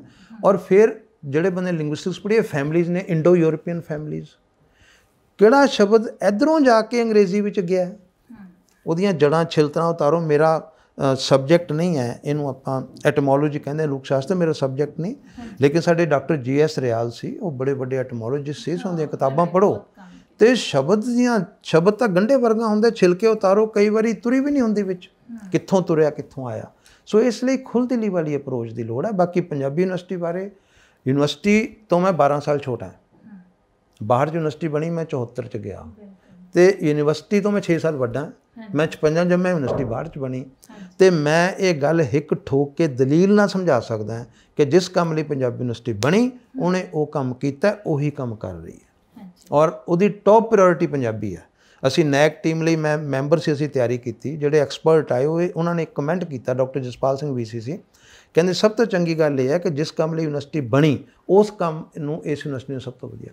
हाँ जी सर, दो अखीरी सवाल मैं चाਹੁੰਦੀ ਵੀ ਆਪਾਂ ਛੇਤੀ। अच्छा अज सारे सवाल मेरी एंकरिंग ते सी, लेखक लुखक वाला नहीं सी नहीं, मैं ਉਹ ਫਿਰ ਕਦੇ ਰੱਖਾਂਗੇ ਜੀ ਬੇਟਾ। ਨਹੀਂ ਕਿਉਂਕਿ ਤੁਹਾਡਾ ਪਹਿਚਾਣ ਹੈ ਜਿਹੜੀ, ਤੁਸੀਂ ਮੈਨੂੰ ਲੱਗਦਾ ਐਂਕਰਿੰਗ ਨੂੰ ਥੋੜੀ ਜਿਹੀ ਛੋਟੀ ਮੰਨ ਲਿਆ ਆਪਣੀ ਜ਼ਿੰਦਗੀ 'ਚ। ਤੂੰ ਐਂਕਰ ਹੈ, ਤੂੰ ਵੀ ਸਾਰਾ ਕੁਝ ਐਂਕਰਿੰਗ ਤੇ ਹੀ ਕਰਤਾ ਕੰਮ, ਠੀਕ ਹੈ। Anchoring is one part. ਚਲੋ ਆਪਾਂ ਮੈਨੂੰ ਯਾਦ ਹੈ ਕਿ ਤੁਹਾਡਾ ਪਤਾ ਤੇਰੀ ਗੱਲ ਹੋਵੇਂ ਆ, ਜਿਵੇਂ ਕੋਈ ਬੀਬੀ ਬਹੁਤ ਸੋਹਣੀ ਰੋਟੀ ਬਣਾਉਂਦੀ ਹੋਵੇ ਪਰ ਨਾ ਪੁਦੀਨੇ ਦੀ ਚਟਣੀ ਬਹੁਤ ਸੋਹਣੀ ਬਣਾਉਂਦੀ, ਉਹ ਕਹਿੰਦੇ ਵੀ ਚਾਚੀ ਦੀ ਬਣਾਈ ਚਟਣੀ। ਸੋ ਭਾਈ ਮੇਰੀ ਚਟਣੀ ਤੈਨੂੰ ਵੀ ਪਸੰਦ ਆਈ ਬਾਕੀਆਂ ਨੂੰ। ਬਿਲਕੁਲ ਨਹੀਂ ਸਰ, ਤੁਹਾਡੀ ਸ਼ਬਦਾਂ ਦੀ ਮਹਾਰਤ ਆ ਜਿਹੜੀ, ਉਹ ਤੁਹਾਡੇ ਇਸੇ ਰੰਗ ਨੇ ਦੁਨੀਆ ਤੱਕ ਪਹੁੰਚਾਈ ਹੈ, ਆਵਾਮ ਤੱਕ ਇਹ ਚੀਜ਼ ਗਈ ਹੈ।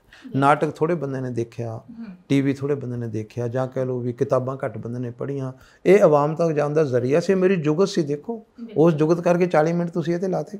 ਸਰ ਪੰਜਾਬੀ ਰੰਗਮੰਚ ਦੇ 5ਵੇਂ ਦੌਰ ਦਾ ਤੁਹਾਨੂੰ ਹੈ ਨਾ ਥੰਮ ਕੇ ਆ ਜਾਂਦਾ, ਉਹਦੇ 'ਚ ਪਾਲੀ ਭੁਪਿੰਦਰ, ਆਤਮਜੀਤ ਹੋਣਾ, ਅਸੀਂ ਬਹੁਤ ਸਾਰੇ ਜਿਹੜੇ ਸਾਡੇ ਰੰਗ ਕਰਮੀ ਨੇ ਉਹਨਾਂ ਨੂੰ ਗਿਣਦੇ ਹਾਂ। ਸਾਹਿਤ ਅਕਾਦਮੀ ਤੁਹਾਨੂੰ ਮਿਲ ਚੁੱਕਿਆ ਹੈ ਨਾ? ਮੈਂ ਸਾਹਿਤ ਅਕਾਦਮੀ ਦਾ ਅਨੁਵਾਦ ਪੁਰਸਕਾਰ ਮਿਲਿਆ। ਅੱਛਾ, ਉਹਦੇ 3 ਪੁਰਸਕਾਰ ਨੇ ਸਾਹਿਤ ਅਕਾਦਮੀ ਦੇ, ਇੱਕ ਕ੍ਰੀਏਟਿਵ ਰਾਈਟਿੰਗ ਦਾ, ਇੱਕ ਅਨੁਵਾਦ ਦਾ, ਇੱਕ ਬਾਲ ਸਾਹਿਤ ਦਾ, ਇੱਕ ਯੁਵਾ ਪੁਰਸਕਾਰ। ਸੋ ਮੈਨੂੰ ਉਹਦਾ ਅਨੁਵਾਦ ਪੁਰਸਕਾਰ ਮਿਲਿਆ। ਉਹ ਸੀ ਪ੍ਰਿਥਵੀਰਾਜ ਕਪੂਰ ਦੀ ਜੀਵਨੀ ਯੋਗਰਾਜ ਨੇ ਲਿਖੀ, ਉਹ ਮੈਂ ਪੰਜਾਬੀ 'ਚ ਅਨੁਵਾਦ ਕੀਤੀ ਸੀ ਜੀ। ਹੁਣੇ ਜਿਵੇਂ ਪੰਜਾਬੀ ਭਾਸ਼ਾ ਵਿਭਾਗ ਨੇ ਸ਼੍ਰੋਮਣੀ ਸਾਹਿਤਕਾਰ ਜਿਹੜੇ ਹੈ ਨਾ, ਅਤੇ ਤੁਹਾਨੂੰ ਉਹਦੇ 'ਚ ਸ਼੍ਰੋਮਣੀ ਨਾਟਕਕਾਰ ਦਾ 2019 ਦਾ ਜਿਹੜਾ ਅਵਾਰਡ ਜਾਂਦਾ ਹੈ। ਬਹੁਤ ਸਾਰੇ ਸਨਮਾਨ ਇਹਨਾਂ ਤੋਂ ਇਲਾਵਾ ਵੀ ਜ਼ਿੰਦਗੀ 'ਚ ਨਾਲ ਜੁੜੇ ਨੇ, ਉਹਦੇ 'ਚ ਮੈਂ ਤਾਂ ਪਰਮੇਸ਼ ਨੂੰ ਵੀ ਗਿਣਦੀ ਹਾਂ, ਹੈ ਨਾ। ਬਾਲ ਬੱਚੇ, ਮੇਰੇ ਵਿਦਿਆਰਥੀ, ਮੇਰਾ ਸਾਰਾ ਪਰਿਵਾਰ, ਬਹੁਤ ਜ਼ਿਆਦਾ ਮੇਰੇ ਸਨਮਾਨ ਹੀ ਨੇ ਸਾਰੇ। ਬਿਲਕੁਲ। ਅਤੇ ਇੱਥੇ ਆ ਕੇ ਲੱਗਦਾ ਹੈ ਕਿ ਉਹ ਸਫ਼ਰ ਜਿਹੜਾ ਸਾਹਿਤ ਦੀ ਦੁਨੀਆ 'ਚ ਸ਼ੁਰੂ ਕੀਤਾ ਸੀ ਜਾਂ ਰੰਗਮੰਚ ਦੀ ਦੁਨੀਆ ਦੇ ਵਿੱਚ ਸ਼ੁਰੂ ਕੀਤਾ ਸੀ, ਉਹ ਮੁਕੰਮਲ ਹੈ? ਬੇਟਾ ਦੇਖੋ, ਮੁਕੰਮਲ ਤਾਂ ਬੰਦਾ ਇੱਕੋ ਦਿਨ ਹੁੰਦਾ, ਘੋਰੜੂ ਬੋਲਦਾ, ਉਹ ਵੀ ਮੁਕੰਮਲ ਨਹੀਂ ਹੁੰਦਾ। ਦੁਨੀਆ ਦੇ 200 ਮੁਲਕ ਨੇ, ਮੈਂ ਵੱਧ ਤੋਂ ਵੱਧ 25 30 40 ਮੁਲਕ ਦੇਖੇ ਹੋਣਗੇ। 6500 ਜ਼ਬਾਨਾਂ ਨੇ, ਮੈਨੂੰ ਪੌਣੇ 4 ਆਉਂਦੀਆਂ ਨੇ। ਇਸ ਲਈ ਇੱਕ ਜਨਮ ਤਾਂ ਬਹੁਤ ਅਧੂਰਾ ਹੈ, ਦੂਜਾ ਜਨਮ ਕੋਈ ਹੁੰਦਾ ਹੀ ਨਹੀਂ। ਇਸ ਲਈ ਮੁਕੰਮਲ ਕੋਈ ਨਹੀਂ। ਇਹਦਾ ਸਿੰਪਲ ਜਵਾਬ ਹੈ, ਘੱਟ ਸਮੇਂ 'ਚ। ਅਹਿਮਦ ਯਾਰ ਸਾਡੇ ਕਵੀ ਹੋਏ ਨੇ, ਰਣਜੀਤ ਸਿੰਘ ਪੀਰੀਅਡ 'ਚ, ਉਹਨੇ ਲਿਖਿਆ ਸੀ। ਉਹ ਪਹਿਲੇ ਜਿਹੜੇ ਆਲੋਚਕ ਸੀ ਜਿਨ੍ਹਾਂ ਨੇ ਕਮੈਂਟਰੀ ਕੀਤੀ, ਵਾਰਿਸ ਸ਼ਾਹ ਸੁਖਨ ਦਾ ਵਾਰਸ ਕਿਤੇ ਨਾਟਕਿਆ ਵਲਿਆ, ਪਰ ਮੰਦਰਾਹੀ ਚੱਕੀ ਵਾਂਗੂ ਸਮਿੰਟ ਕਾ ਮੋਟਾ ਦਲਿਆ, ਪੀਲੂ ਨਾਲ ਨਾ ਰੀਸ ਕਿਸੇ ਦੀ, ਉਸ ਵੀ ਸੋਚ ਲਹਿਦੀ, ਮਸਤ ਨਿਗਾਹ ਉਸ ਪਾਸੇ ਕਿਸੇ ਫਕੀਰ ਬਲੀ ਦੀ। ਅਤੇ ਮੈਂ ਉਹਦੀਆਂ ਲਾਈਨਾਂ ਨੂੰ ਬਦਲ ਕੇ ਲਿਖਿਆ। ਉਹ ਲਾਈਨਾਂ ਨੇ, ਉਹ ਕਹਿੰਦੇ, ਜਿਤਨੇ ਕਿਸੇ ਅਤੇ ਕਿਤਾਬਾਂ ਉਮਰ ਸਾਰੀ ਮੈਂ ਜੋੜੇ, ਗਿਣਨ ਲੱਗਾ ਤਾਂ ਯਾਦ ਨਾ ਮੈਂ ਜੋ ਦੱਸਾਂ ਸੋ ਥੋੜ੍ਹੇ।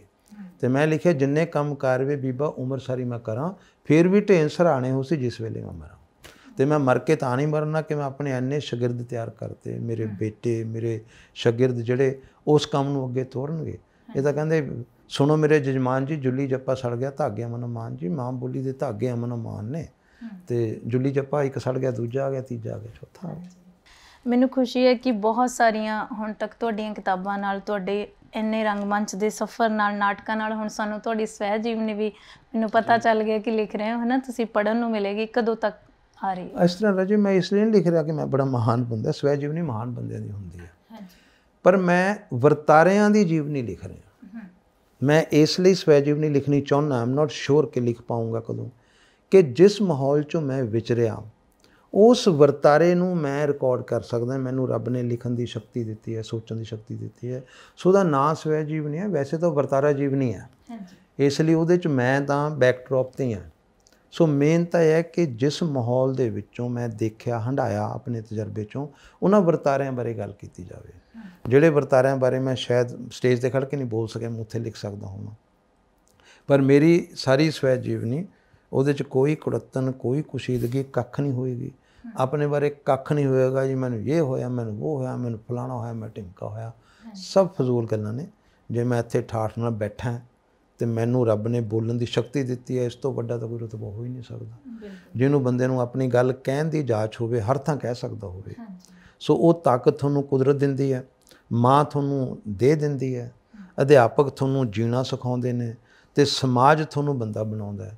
ਅਤੇ ਤੁਸੀਂ ਉਹ ਸਾਰੇ ਕੁੰਡਿਆਂ ਦੇ ਵਿੱਚ ਰਹਿ ਕੇ ਆਪਣੇ ਆਪ ਨੂੰ ਇੱਕ ਸੇਫ ਜ਼ੋਨ ਸਮਝਦੇ ਹੋ। ਸੋ ਇੱਕ ਸੇਫ ਜ਼ੋਨ ਹੈ ਜਿਸ ਜ਼ੋਨ 'ਚ ਸਾਰੇ ਹੀ ਅਸੀਂ ਵੀ ਹਾਂ। ਬਾਕੀ ਦੁੱਖ ਤਕਲੀਫਾਂ ਸਭ ਨੂੰ ਹੁੰਦੀਆਂ, ਉਹ ਕਹਿਣ ਦੀ ਲੋੜ ਨਹੀਂ। ਹਰ ਬੰਦਾ ਕੀ ਕਹਿੰਦਾ ਅਸਲ 'ਚ, ਕਿ ਹਰ ਬੰਦਾ ਕਹਿੰਦਾ ਜੀ ਮੈਨੂੰ ਬੜੀਆਂ ਤਕਲੀਫਾਂ, ਦੂਜਿਆਂ ਨੂੰ ਨਹੀਂ ਹੋਈਆਂ। ਅਤੇ ਜਿਹਨੂੰ ਪੁੱਛੋ ਜੀ ਦੁਨੀਆ ਬੜੀ ਮਾੜੀ ਹੈ ਜੀ, ਦੁਨੀਆ ਬੜੀ ਝੂਠੀ ਹੈ, ਫਲਾਣਾ, ਕਦੇ ਉਸਨੇ ਕਿਹਾ ਕਿ ਮੈਂ ਬੜਾ ਝੂਠਾ, ਮੈਂ ਬੜਾ ਕਮੀਨਾ, ਵੀ ਮੈਂ ਤਾਂ ਬਹੁਤ ਮਾੜਾ ਬੰਦਾ। ਆਪਣੇ ਨੂੰ ਕੋਈ ਨਹੀਂ ਕਹਿੰਦਾ। ਇਸ ਲਈ ਸਾਰੇ ਹੀ ਆਪਣੇ ਨੂੰ ਚੰਗਾ ਕਹਿ ਰਹੇ, ਸਮਝੋ 700 ਕਰੋੜ ਬੰਦੇ ਚੰਗੇ ਨੇ। ਤੇ ਅਦਰਵਾਈਜ਼ ਸਭ ਤੇ ਉਂਗਲਾਂ ਨੇ, ਇੱਕ ਉਂਗਲ ਆਪਾਂ ਇੰਝ ਕਰਦੇ ਹਾਂ, ਦੇਖੋ ਨਾ ਕਿੱਧਰ ਜਾਂਦੀ ਹੈ। ਸੋ ਮੈਂ ਤਾਂ ਇਹ ਉਂਗਲਾਂ ਇੱਧਰ ਕਰਕੇ ਸਵੈ ਜੀਵਨੀ ਲਿਖਣੀ ਆ। ਨਹੀਂ ਸਰ, ਅਸੀਂ ਉਮੀਦ ਕਰਦੇ ਹਾਂ ਕਿ ਤੁਹਾਡੇ ਪਾਠਕ ਉਸੇ ਖੁਸ਼ੀ ਨਾਲ ਇਹਨੂੰ ਪੜ੍ਹਨ, ਜਿੰਨੇ ਹੋਰ ਤੁਹਾਡੀਆਂ ਕਿਤਾਬਾਂ ਪੜ੍ਹੀਆਂ ਨੇ, ਅਤੇ ਤੁਹਾਡਾ ਇਹ ਸਫ਼ਰ ਆ ਜਿਹੜਾ ਇਹ ਲਗਾਤਾਰ ਬਣਿਆ ਰਵੇ ਅਤੇ ਤੁਸੀਂ ਇਸੇ ਤਰ੍ਹਾਂ ਨਾਲ ਚੜ੍ਹਦੀ ਕਲਾ 'ਚ ਰਹੋ, ਕਿਉਂਕਿ ਬੜੀ ਚੜ੍ਹਦੀ ਕਲਾ ਵਾਲੀ ਪਰਸਨੈਲਿਟੀ ਹੈ ਤੁਹਾਡੀ, ਹੈ ਨਾ। ਅਤੇ ਮੈਨੂੰ ਵੀ ਕੁਛ ਸਿੱਖਣ ਨੂੰ ਮਿਲਿਆ ਅਤੇ ਉਮੀਦ ਹੈ ਕਿ ਇਹ ਰਾਬਤਾ ਹੈ ਜਿਹੜਾ ਅਗਾਂਹ ਤੋਂ ਵੀ ਬਣਿਆ ਰਹੇਗਾ। ਬੇਟਾ ਸਾਨੂੰ ਗੁਰੂ ਸਾਹਿਬ ਨੇ ਚੜ੍ਹਦੀ ਕਲਾ ਦਿੱਤੀ ਹੈ। ਕਲਾ ਹੁੰਦੀ ਹੋਈ ਚੜ੍ਹਦੀ ਹੈ, ਢਹਿੰਦੀ ਕਲਾ ਕੋਈ ਹੁੰਦੀ ਨਹੀਂ। ਜਿਹੜੀ ਢਹਿੰਦੀ ਹੋਵੇ ਕਲਾ ਹੋ ਹੀ ਨਹੀਂ ਸਕਦੀ, ਹੈ ਨਾ। ਸੋ ਚੜ੍ਹਦੀ ਕਲਾ 'ਚ ਰਹਿਣਾ ਸਾਨੂੰ ਗੁਰੂ ਬਖਸ਼ਿਸ਼ ਹੈ। ਹਰ ਪੰਜਾਬੀ, ਮੇਰੀ ਇਹ ਧਾਰਨਾ ਹੈ, ਹਿੰਦੂ ਪਰਿਵਾਰ ਜੰਮੇ, ਸਿੱਖ ਪਰਿਵਾਰ ਜੰਮੇ, ਮੁਸਲਿਮ ਪਰਿਵਾਰ ਜੰਮੇ, ਈਸਾਈ ਪਰਿਵਾਰ ਜੰਮੇ, ਹਰ ਬੰਦਾ ਗੁਰੂ ਦਾ ਸਿੱਖ ਹੈ। ਅਤੇ ਬਾਬਾ ਨਾਨਕ ਸਾਡੇ ਜੀਵਨ 'ਚ ਰਚਿਆ ਵਸਿਆ ਹੋਇਆ। ਉਹਨਾਂ ਨੇ ਸਾਨੂੰ ਜ਼ਿੰਦਗੀ ਦੇ ਆ ਸਾਰੇ ਗੁਰਮੰਤਰ ਦਿੱਤੇ ਨੇ। ਅੱਗੇ ਫਿਰ ਪੂਰੀ ਲੜੀ ਚੱਲੀ 10 ਗੁਰੂ ਸਾਹਿਬਾਨ ਦੀ, ਫਿਰ ਜੁਗੋ ਜੁਗ ਅਟਲ ਪਵਨ ਪਾਵਨ ਸ਼੍ਰੀ ਗੁਰੂ ਗ੍ਰੰਥ ਸਾਹਿਬ ਸਾਡੇ ਕੋਲ ਨੇ। ਅਸੀਂ ਤਾਂ ਨਿਆਣੇ ਹੁੰਦੇ ਸਾਡੀਆਂ ਖੇਡਾਂ 'ਚ ਬਾਬਾ ਨਾਨਕ ਸ਼ਾਮਲ। ਅੰਬਾਂ ਵਾਲੀ ਕੋਠੜੀ, ਅਨਾਰਾਂ ਵਾਲਾ ਵਿਹੜਾ, ਬਾਬੇ ਨਾਨਕ ਦਾ ਕਰ ਕਿਹੜਾ। ਗਿੱਧਾ ਤੂੰ ਤਾਂ ਕੁੜੀਆਂ ਅਖੀਰ 'ਚ ਬੋਲੀਆਂ, ਤੂੰ ਆਵੀਂ ਬਾਬਾ ਨਾਨਕਾ, ਇਹੋ ਜਿਹੀਆਂ ਖੁਸ਼ੀਆਂ ਲਿਆਵੀਂ ਬਾਬਾ ਨਾਨਕਾ। ਸੋ ਸਾਨੂੰ ਜਿਸ ਧਰਮ ਨੇ ਖੁਸ਼ ਰਹਿਣਾ ਸਿਖਾਇਆ, ਦੁੱਖ ਸੁੱਖ ਦੋਨੋਂ ਸਮ ਕਰ ਜਾਣਾ। ਹਰ ਤਕਲੀਫ ਦੇ ਵਿੱਚ ਦਸਮ ਪਾਤਸ਼ਾਹ ਦੀ ਸ਼ਖਸੀਅਤ ਦੇਖੋ ਕਿ ਬੱਚੇ ਜਿਹੜੇ ਨੇ ਸ਼ਹੀਦ ਹੋ ਚੁੱਕੇ ਨੇ, ਅਤੇ ਉਹ ਫਿਰ ਵੀ ਮੈਦਾਨੇ ਜੰਗ 'ਚ ਬੈਠ ਕੇ ਕਵਿਤਾ ਲਿਖ ਕੇ ਦੁਸ਼ਮਣ ਨੂੰ ਸਮਝਾ ਰਿਹਾ ਵੀ ਤੂੰ ਐਂ ਹੀ ਸਹਿਜ ਸਮਝ ਜ਼ਫ਼ਰਨਾਮਾ। ਸੋ ਇਸ ਪੱਧਰ ਦੀ ਮੈਂ ਗੁਰੂ ਸਾਹਿਬ ਬਾਰੇ ਮੈਂ 2 ਸਤਰੀ ਕਵਿਤਾਵਾਂ ਲਿਖਦਾ ਹੈ। ਉਹ 'ਚ ਇੱਕ ਲਾਈਨ ਸੀ ਕਿ ਤੀਰਾਂ ਵਾਂਗੂ ਕਵਿਤਾ ਲਿਖਦਾ, ਕਵਿਤਾ ਵਾਂਗੂ ਤੀਰ ਚਲਾਵੇ, ਕੋਈ ਵਾਰ ਨਾ ਖਾਲੀ ਜਾਵੇ, ਤਵੇ ਗੋਬਿੰਦ ਸਿੰਘ ਨਾਮ ਕਹਾਵੇ। ਗੁਰੂ ਸਾਹਿਬ ਮੈਦਾਨੇ ਜੰਗ 'ਚ ਕਵਿਤਾ ਲਿਖ ਰਹੇ ਜ਼ਫ਼ਰਨਾਮਾ, ਅਤੇ ਜਦ ਤੀਰ ਚਲਾਉਂਦੇ ਨੇ, ਤੀਰ ਦੇ ਮੂਹਰੇ ਸੋਨਾ ਲੱਗਿਆ ਹੋਇਆ। ਦੁਨੀਆ ਦਾ ਕੋਈ ਐਸਾ ਯੋਧਾ ਦੇਖਿਆ ਕਿ ਜਿਹੜਾ ਤੀਰ 'ਤੇ ਸੋਨਾ ਭੇਜੇ? ਕਿਉਂਕਿ ਜਿਹ 'ਤੇ ਚਲਾਇਆ ਜਾ ਰਿਹਾ ਉਹ ਤਾਂ ਚਲਾਇਆ ਜਾ ਰਿਹਾ ਕਿ ਗਲਤ ਕਦਰਾਂ ਕੀਮਤਾਂ ਨਾਲ ਖੜ੍ਹਾ ਹੈ, ਪਰ ਉਹ ਹੈ ਇਨਸਾਨ। ਅਤੇ ਜੇ ਉਹ ਤੀਰ ਲੱਗੇ, ਬੰਦਾ ਮਰ ਜਾਏ, ਉਹਦਾ ਦਾਹ ਸੰਸਕਾਰ ਹੋ ਸਕੇ, ਵਰਨਾ ਉਹਦਾ ਇਲਾਜ ਹੋ ਸਕੇ। ਇਹ ਸਾਰੀ ਦੁਨੀਆ 'ਚ ਕਿਤੇ ਮਿਸਾਲ ਨਹੀਂ। ਭਾਈ ਕਨ੍ਹਈਆ ਦੀ ਸ਼ਿਕਾਇਤ ਗਈ ਜੀ ਤਾਂ ਦੁਸ਼ਮਣ ਨੂੰ ਪਾਣੀ ਪਿਲਾ ਰਿਹਾ, ਗੁਰੂ ਸਾਹਿਬ ਕਹਿੰਦੇ ਮੱਲਮ ਦੀ ਡੱਬੀ ਵੀ ਨਾਲ ਰੱਖ। ਸੋ ਅਸੀਂ ਜਿਸ ਵਿਰਸੇ ਜਿਹੜਾ ਸਾਨੂੰ ਮਿਲਿਆ, ਇਹ ਦੁਨੀਆ ਦਾ ਮਹਾਨਤਮ ਵਿਰਸਾ ਹੈ। ਸੋ ਜੇ ਅਸੀਂ ਮਹਾਨਤਮ ਵਿਰਸੇ ਦੇ ਵਾਲੀ ਵਾਰਸ ਹੋ ਕੇ ਅਸੀਂ ਬੰਦੇ ਨਾ ਬਣ ਸਕੇ, ਫਿਰ ਸਾਡੀ ਬਦਕਿਸਮਤੀ ਹੋਏਗੀ। ਇਸ ਲਈ ਸਭ ਨੂੰ ਚੜ੍ਹਦੀ ਕਲਾ 'ਚ ਰਹਿਣਾ ਚਾਹੀਦਾ ਹੈ, ਖੁਸ਼ ਰਹਿਣਾ ਚਾਹੀਦਾ ਹੈ। ਅਸੀਂ ਗੁਰੂ ਵਰਸਾਈ ਧਰਤੀ 'ਤੇ ਰਹਿੰਦੇ ਹਾਂ। ਸੋ ਸਾਡੀ ਸਿਕਿਉਰਿਟੀ ਇੰਨੀ ਰਿਚ ਹੈ, ਸਾਨੂੰ ਕਿਸੇ ਚੀਜ਼ ਦਾ ਕੋਈ ਡਰ ਨਹੀਂ। ਬਿਲਕੁਲ ਸਰ, ਮੈਨੂੰ ਲੱਗਦਾ ਜਿਵੇਂ ਤੁਸੀਂ ਕਹਿ ਰਹੇ ਸੀ ਕਿ ਮੈਂ 10 ਘੰਟੇ ਵੀ ਬੋਲ ਕੇ ਇੰਟਰਵਿਊ ਕਰ ਸਕਦਾ, ਤਾਂ ਮੇਰੇ ਜ਼ਿਹਨ 'ਚ ਵੀ ਬਹੁਤ ਸਾਰੇ ਸਵਾਲ ਸੀ ਜਿਹੜੇ ਮੈਨੂੰ ਸਮੇਂ ਦੀ ਕਮੀ ਕਰਕੇ ਛੱਡਣੇ ਪਏ ਨੇ, ਹੈ ਨਾ। ਸਤਿ ਸ਼੍ਰੀ ਅਕਾਲ ਸਰ, ਬਹੁਤ ਚੰਗਾ ਲੱਗਿਆ। ਥੈਂਕ ਯੂ ਬੱਚੇ, ਤੁਹਾਡਾ ਵੀ ਬਹੁਤ ਬਹੁਤ ਧੰਨਵਾਦ। ਤੁਸੀਂ ਬੁਲਾਇਆ, ਸੋਹਣੀਆਂ ਗੱਲਾਂ ਕੀਤੀਆਂ, ਅਤੇ ਸਿਆਣੀਆਂ ਕੁੜੀਆਂ ਵੈਸੇ ਸਿਆਣੀਆਂ ਗੱਲਾਂ ਹੀ ਕਰਦੀਆਂ ਹੁੰਦੀਆਂ। ਸੋ ਸਿਆਣੀਆਂ ਗੱਲਾਂ ਮੈਂ ਵੀ ਸੁਣ ਲਈਆਂ। ਥੈਂਕ ਯੂ ਵੈਰੀ ਮਚ, ਬਹੁਤ ਬਹੁਤ ਸ਼ੁਕਰੀਆ, ਧੰਨਵਾਦ।